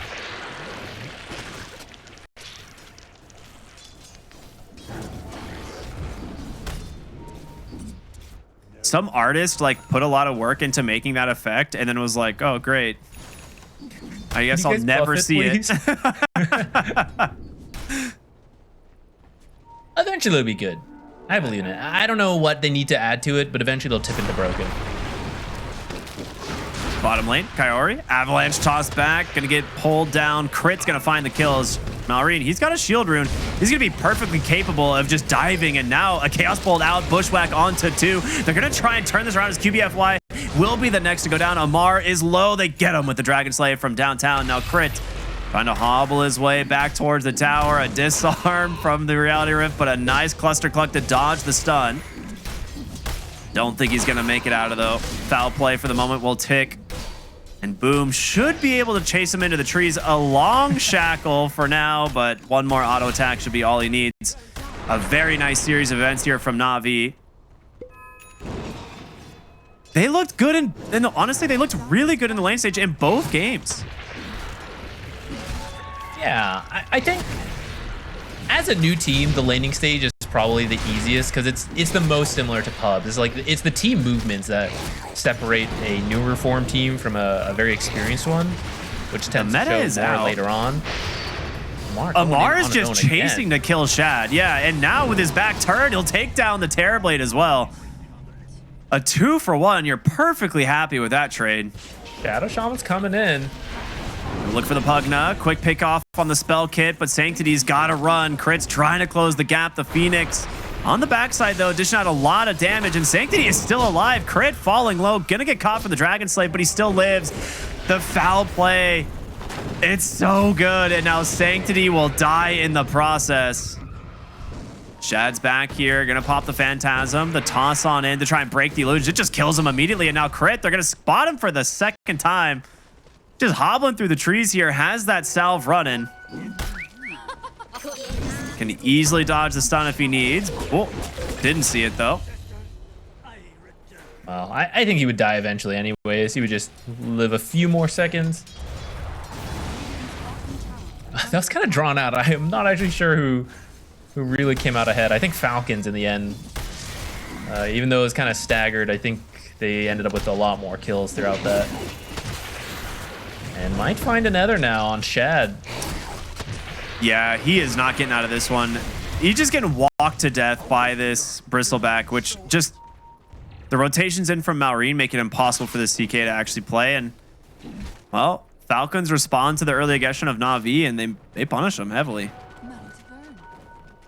I did not think this would be the more active draft, but here we are, about almost 2 kills a minute. Tiny Shadow Medusa Shaman. game. Yeah, Tiny Shadow Shaman just looks so good right now. Like, Malrine is just setting up tossbacks constantly. Nope. Ooh, not the one he wanted there. UBFY trying to close the gap. The reflection is out. Plenty of damage. A cluster collect to buy him some space. Foul play, back off cooldown. He'll get a second life, but they guessed correctly. Crit will go down. Radiant's bottom tower is under attack. Looks like they're pinging the mid tower, seeing if they can get this. I think meta, not quite up. 15 seconds away. Looks like he wants to go top anyways. All right, so maybe not quite pushing yet.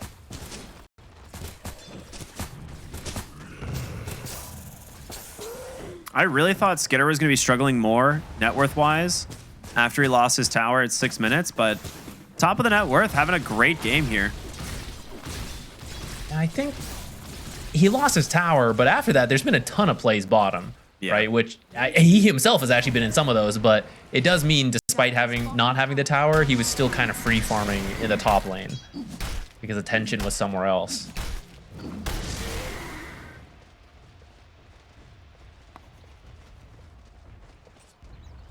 Armlet is done on the CK.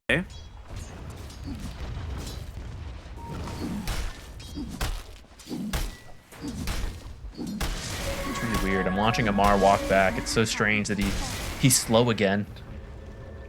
He's just a regular hero now. He's still in his level up phase, you know? He's not quite at Sonic the Hedgehog yet. Ooh, Bushwhack. off the mark with Bushwhack. Sharpshooter doesn't connect. That gank not going to connect. That one hurts a lot. Now they could look for Malrine here in the mid lane, but he gets a haste rune. Oh man.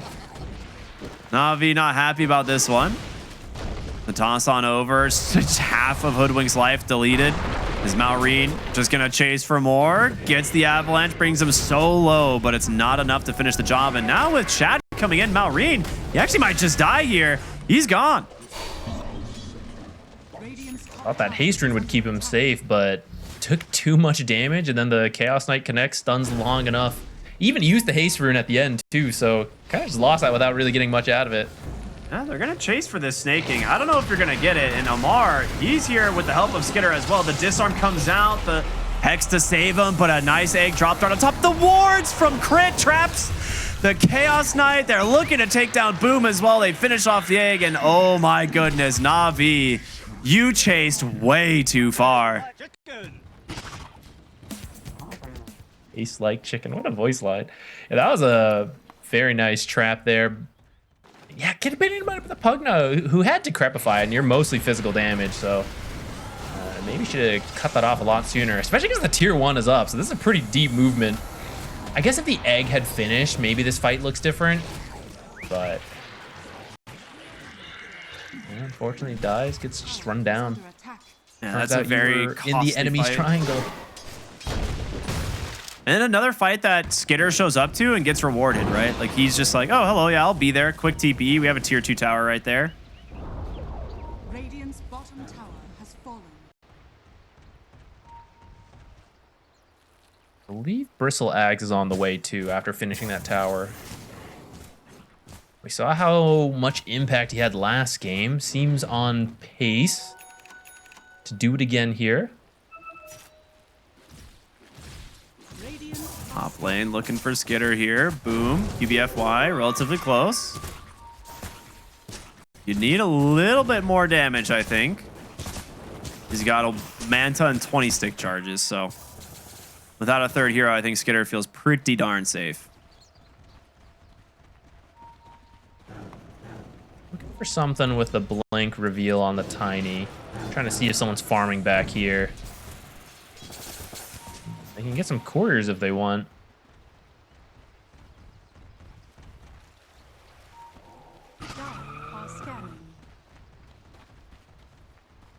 Good read by Na'Vi. They're just staying topside. They're going to have to move away from this twin gate soon, just in case Falcons does start heading through.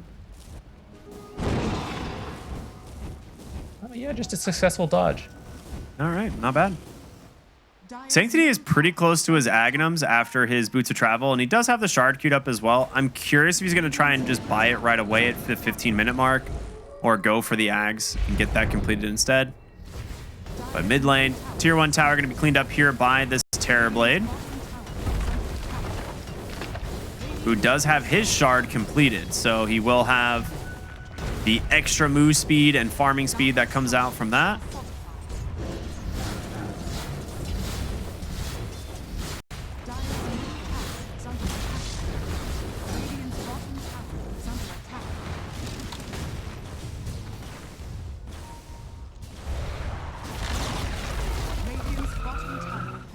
Early tier 2 tower with the Shaman wards plus the Pugna Qs.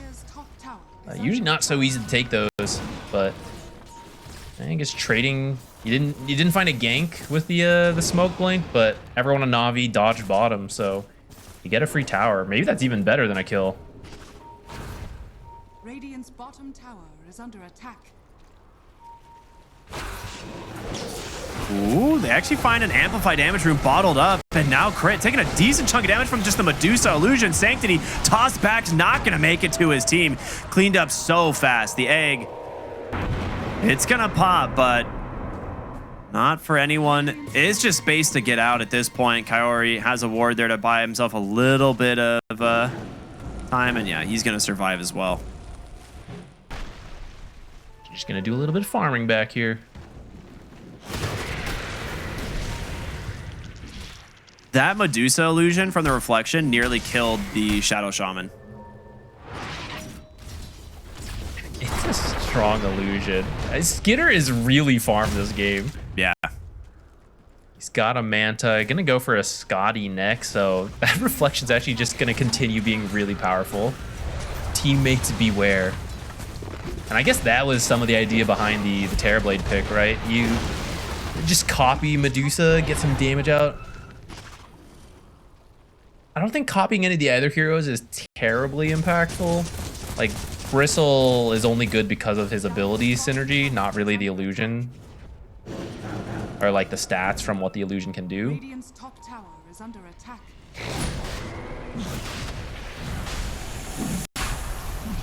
Looks like commit the next set of wards to get a fairly early Roche. If they wanted to go through the Twin Gate, they could maybe contest. I don't know if they know this is going on.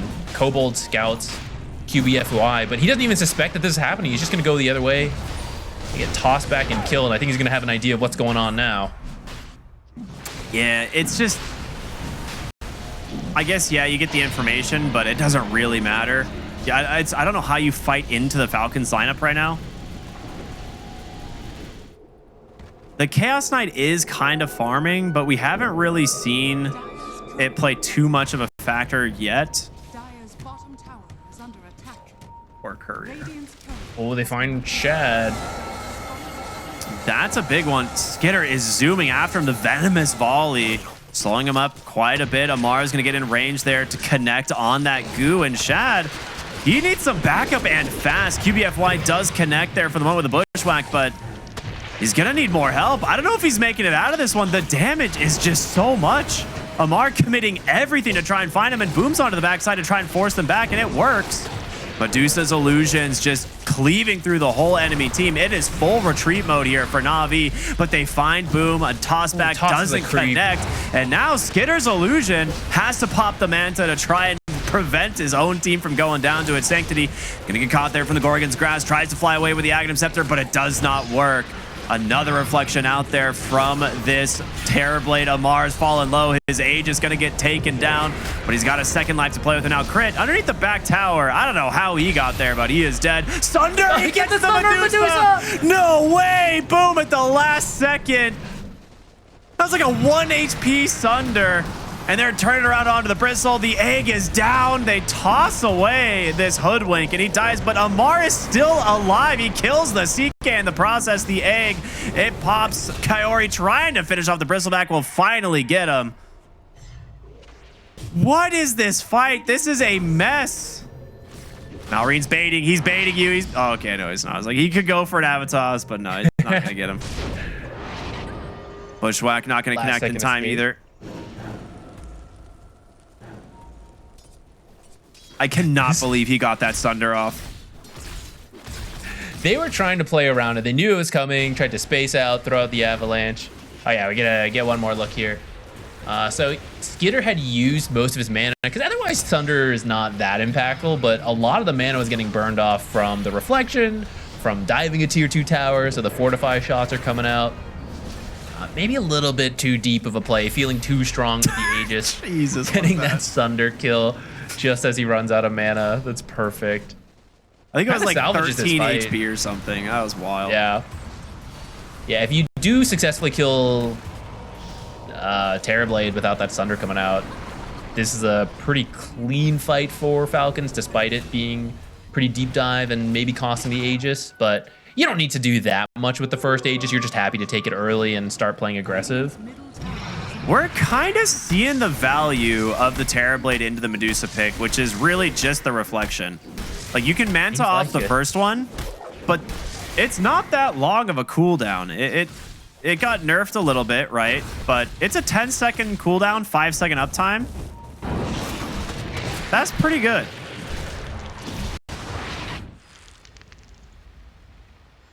We'll have to see if they can find a way to deal with it as the game goes on. Malreen's Invis Rune's going to allow him to take this Wisdom Rune. That's quite nice. Uh-oh, Shad? No, he's fine. I don't think he has the damage to kill him on his own. Yeah, he's just going to get out of there. He's happy with his Wisdom Rune. It's a 7,000 gold lead for Falcons. I'll make it 6 as he picks up the bounty runes, but that's really not that bad. We saw last game Na'Vi somehow clawing their way in fights despite being quite behind. Avalanche toss back. They're looking to finish off this Phoenix with a Hex from Crit. They should be able to do so. Save for the moment thanks to that Solar Crest, but finishes the job.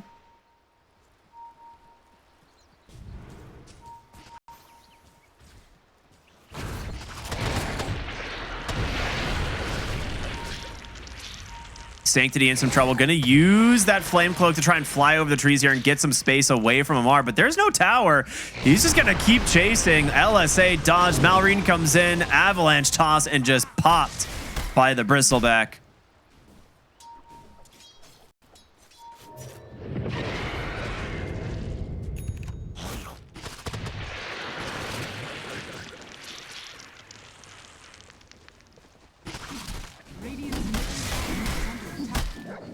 He's going for the Ags on Medusa next. I like this a lot. Even though it doesn't kill the illusions instantly anymore, it is still really nice to control up the CK for a while and amplify your own physical damage and the bristles. So a whole lot of physical damage coming out when that item's done. And Amara's kept pace. I mean, this game, last time I think he was top net worth. Crit?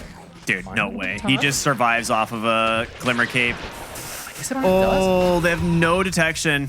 Just Cluster clucks his way to victory. Yeah, this hero is... that is... I honestly can't with this facet in innate. It is just so good. Can't.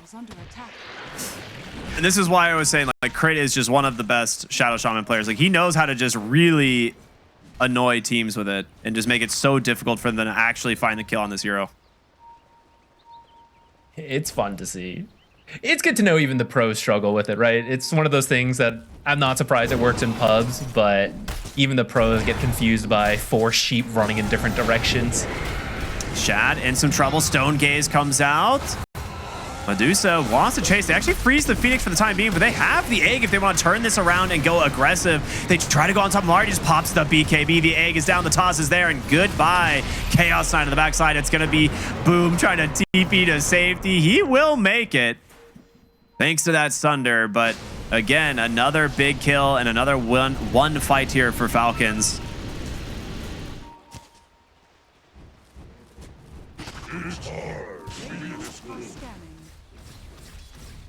So let me ask you, Ricky, because Ooh, ask away. I maybe don't know the matchup, but I believe at the start of this draft, right, they open with the Bristle. Okay, never mind, forget that. Let's see, Malrine losing a ton of health as he goes for that terribly, just gets nuked down.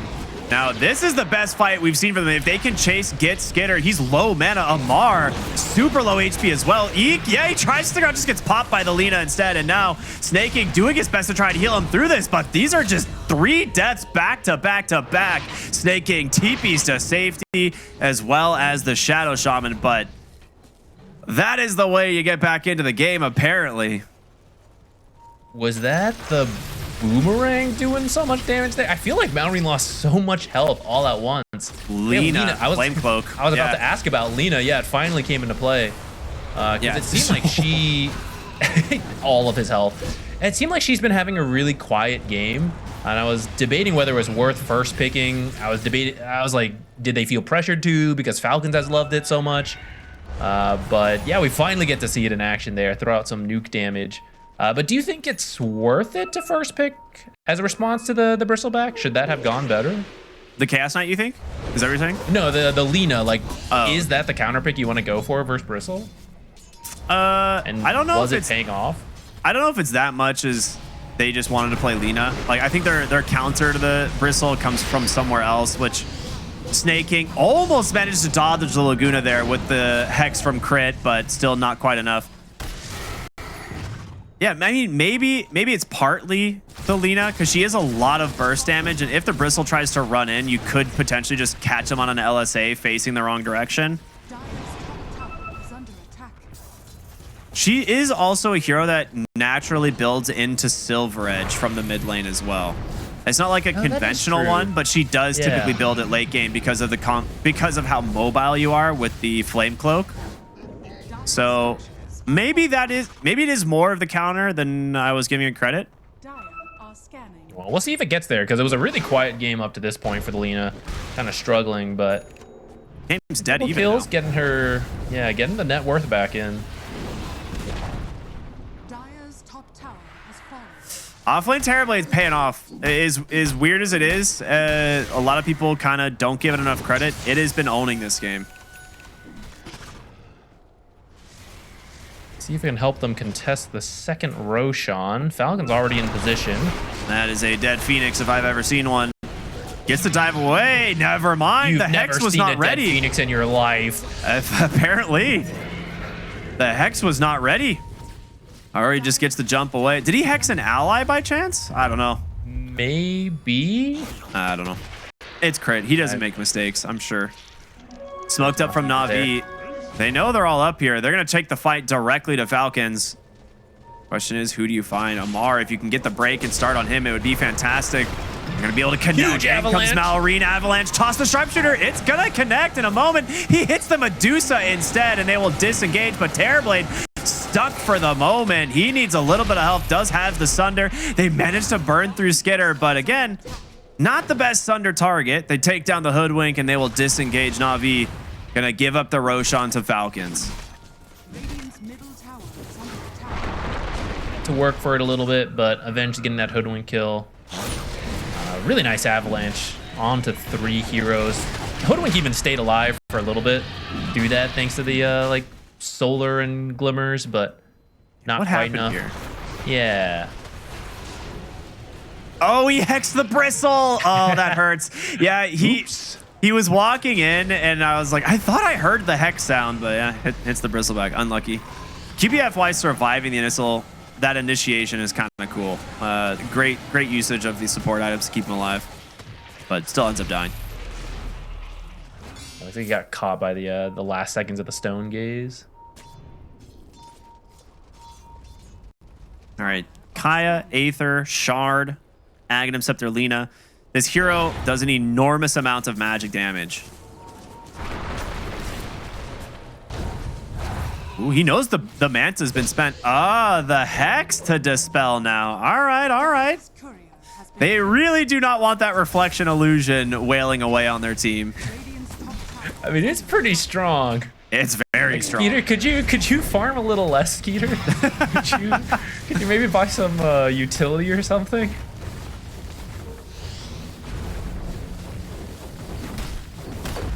tier 2 in the mid lane. Navi's say, all right, if you guys want to push top, we'll just push your mid lane.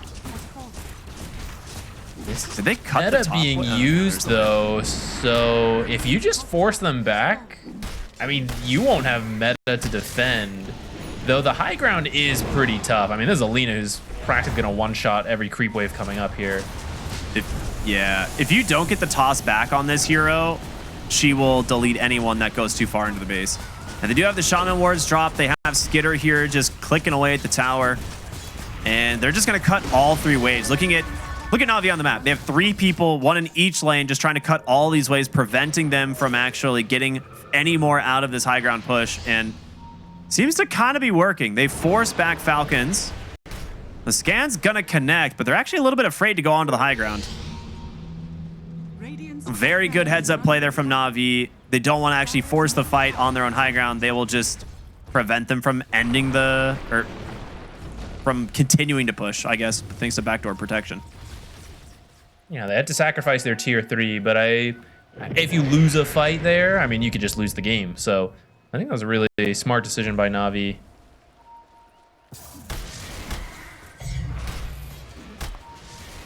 Radiant's middle tower is under attack.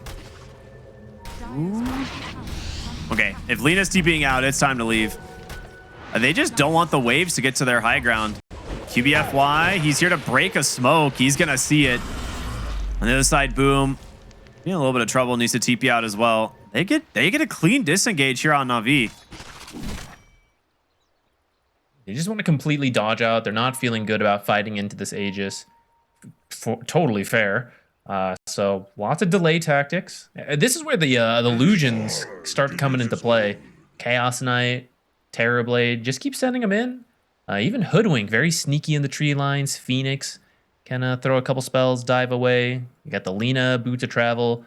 So I do think scattering across the map is good. But you can only do that for so long. So I'm not sure what that turning point is. Maybe you just wait out Aegis and you feel good about fighting after that. Or maybe there's some item they want. I guess BKB is pretty close on Chaos Knight. And Scotty not too far off on the Terrorblade. I wonder if they'll feel strong enough to fight after they have those.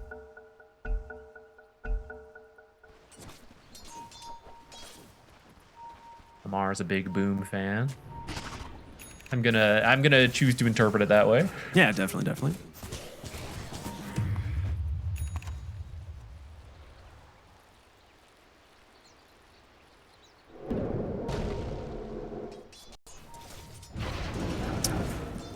I mean, so far, this Aegis, they've got 2 minutes left on it, but Na'Vi has done an exceptional job at trying to waste the duration on this.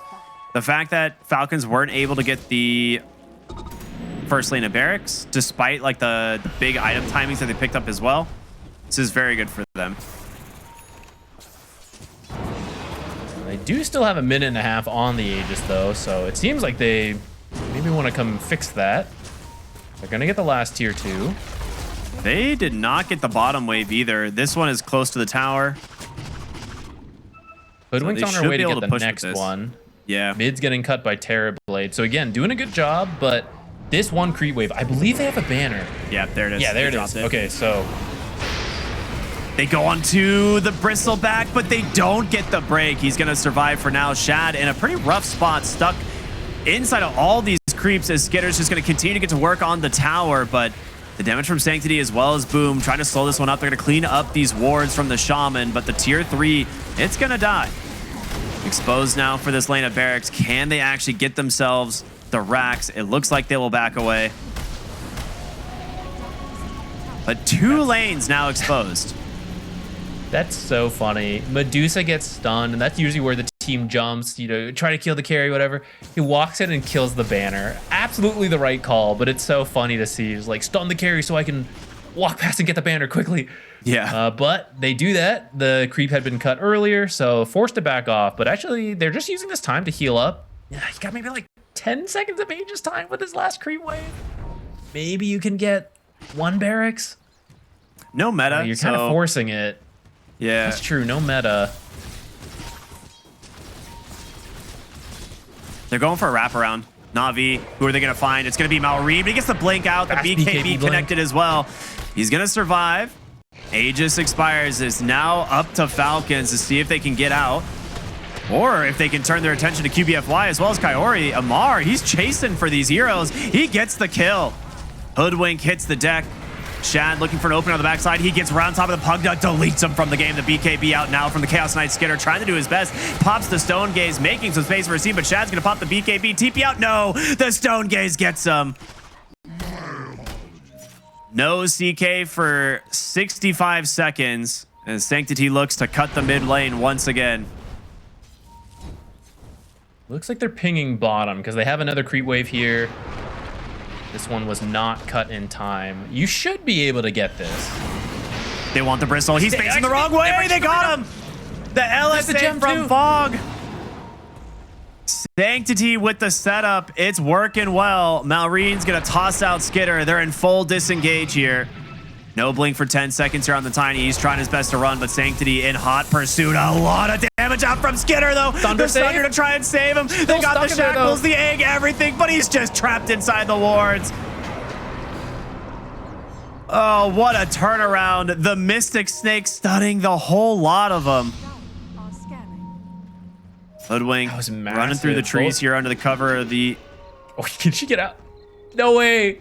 I didn't even see him go over there. That's wild. I can't believe they didn't see him. Glimmer Cave, Amar. Scurry, pretty good. Yeah, Amar first underestimating the cast range on Lina. She has an Aether Lens and a Psychic Headband, so it goes up a little too far. But Na'Vi gets baited in, feeling too strong off that kill. Chases up to a tree line, gets reverse comboed, and now we're back to where we were just a minute ago. Seeing if they can finally get themselves a barracks. With no Lina for 30, I don't know how you hold this. It'll be slow, but I think they should be able to clean that up. They have a melee fort. Should be done soon. Yeah. Backdoor protection comes in. They drag the bottom wave again with the Hoodwink. Oh my God. Falcons have to be so annoyed at this point. That Terrorblade reflection is crushing Skitter's health pool here.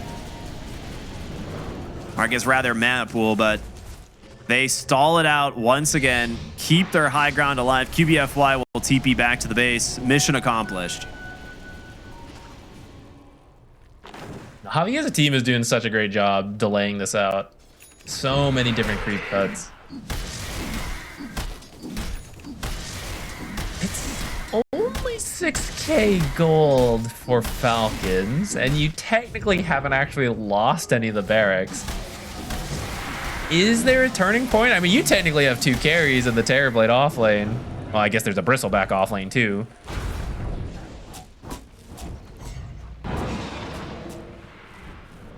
I do worry about Lina going late game. This hero is kind of wild. It's just the Medusa you have to worry about. If you don't have any way of getting rid of the reflection illusion, it could very easily be a death sentence for anyone on the team near this hero.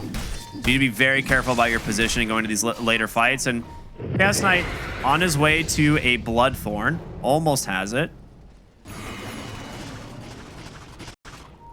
Do you think Terrorblade or his Medusa reflections have done more damage? Oh, I think Terrorblade, but it's probably close.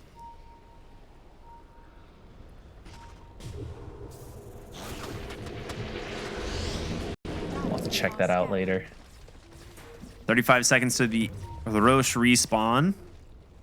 So we'll be on Dire side. Falcons do have a good control on the map right now. 2 Force Staves again from the supports on Falcons. They were doing such a good job of it last game. This game, it's just like, it's a little different, but still kind of similar. Like, you can dodge LSA, you can get away from Egg, Bushwhack. Lots of potential saves with the Force Staff, which they've already done. You can also get away from like Terrorblade when he pops meta. Maybe get away from your Medusa illusions.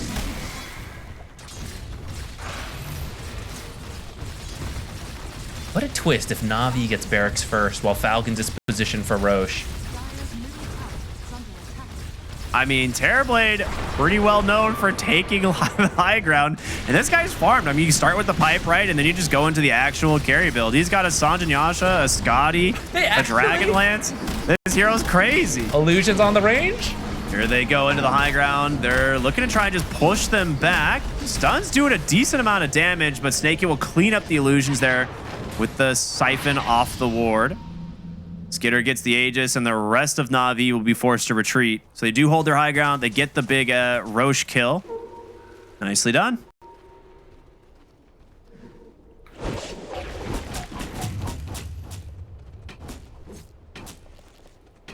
No one's successfully able to get Barrack so far. A lot of tier 3s dying, though, which... that usually means there is an explosive fight that then just ends the game or completely changes the game state because everything is primed and ready to fall. Now you just need one good fight, and surprisingly for either team, like it seems like Navi's on the back foot this whole time, but really if they get a successful high ground defense, they will make it down back to the side of Falcons and take buildings. Cool, Skitter. Just baiting out some spells here on the high ground. Gonna look for the melee barracks on the top side. As there is no tower there, you can pretty much go for the easy one. They do get the D ward at least, but Medusa's just got these illusions sitting so far up ahead. The immediate Hex out to dispel the reflection, and Skitter should be able to finish this melee barracks. We'll finally get it. So one lane of racks now cracked open. Mid lane, they get the Bristle back once again, and he's deleted from the game. They thought they were going on the Medusa, but it turns out the Bristleback to target all line on the Medusa is stuck on the low ground. Phoenix gonna go down before he can pop that egg. A Reality Rift pulls him even deeper into the base. The Medusa surrounded by Na'Vi. Falcons, you got to do something here. LSA is out. The toss avalanche from Malrine to make a little bit of space. They get the Hex. The ward's dropped as well. Will take down the Hoodwink. Stone Gaze out from Skitter. The ward still here. Meanwhile, Sanctity's looking for an opener on the backside. Shad blinks into the back. He does manage to find Crit, but he just dodges the Hex. He's popped the BKB, trying to find Snake King, find Skitter, but you got to get your hands on one of these heroes. The Sunder, it's onto an illusion. That's not what you want. A little bit of mana, though, starting to fall. Nice decrep out from Snake King. He's out of mana, though, trying to disengage. He's fine. LSA once again caught the Medusa, but Sanctity tossed out of the base by Malrine, and the Medusa just seemingly way too strong. 3 dead on Na'Vi as Falcons now making their way back to the high ground. Can they hold? Can they hold Skitter? A little bit of health, but he will finish off a second lane of barracks now with a Manta to dispel that reflection. Falcons not seeming like they want to back. You've got the sustain here from the Pugna. They're going to smoke. Popping up that Medusa. Probably going to go to a jungle camp, just heal up, and then just come straight back. Smoke Still pops. 50 seconds, no leaner Hoodwink. Crit's doing a little bit of a dance in the background. Amar going in off the backside. Avalanche. Can they finish off this terribly before he gets the Sunder? They do. He does have the buyback, but sideline for 80 seconds at the moment. He's going to TP right into the middle of the fight. Cancels it immediately. He's like, never mind. That's not where I want to be. Amar taking a lot of damage from the fountain, but will walk away. The space was made. They get another lane of barracks. It's just the ranged on top side to secure mega creeps. It took them a while, but looks like this push, they finally get all the barracks in one go. Will be megas. And now Kaori forced to just dive away. Boom. Getting chased here by the Medusa. Reflections constantly getting dispelled, making it impossible for him to do that damage. Jump in, though. Shad looking for Snake King. Glimmer Cape's going to get him to safety here once again.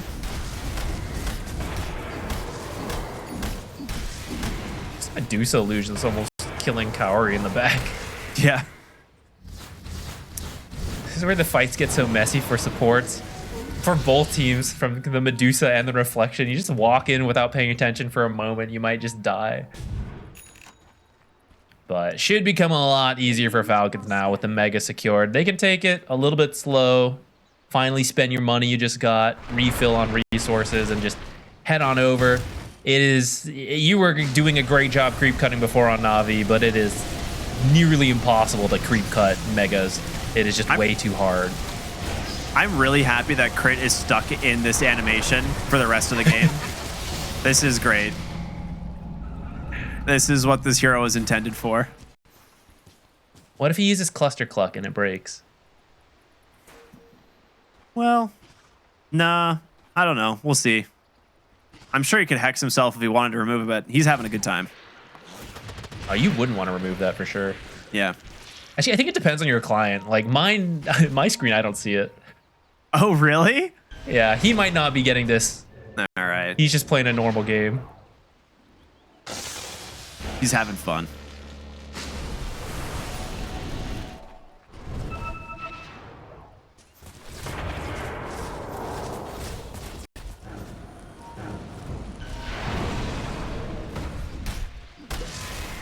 Feels like a desperation smoke.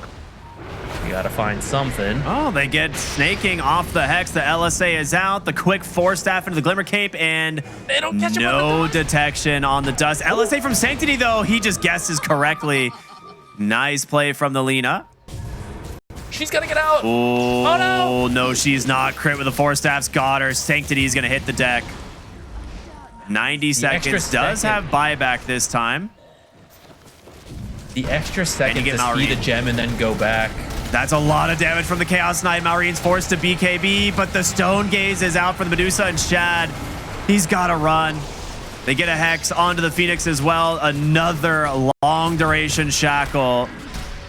It can't get away, and now Shad just staring at death's door. Amar ready and waiting.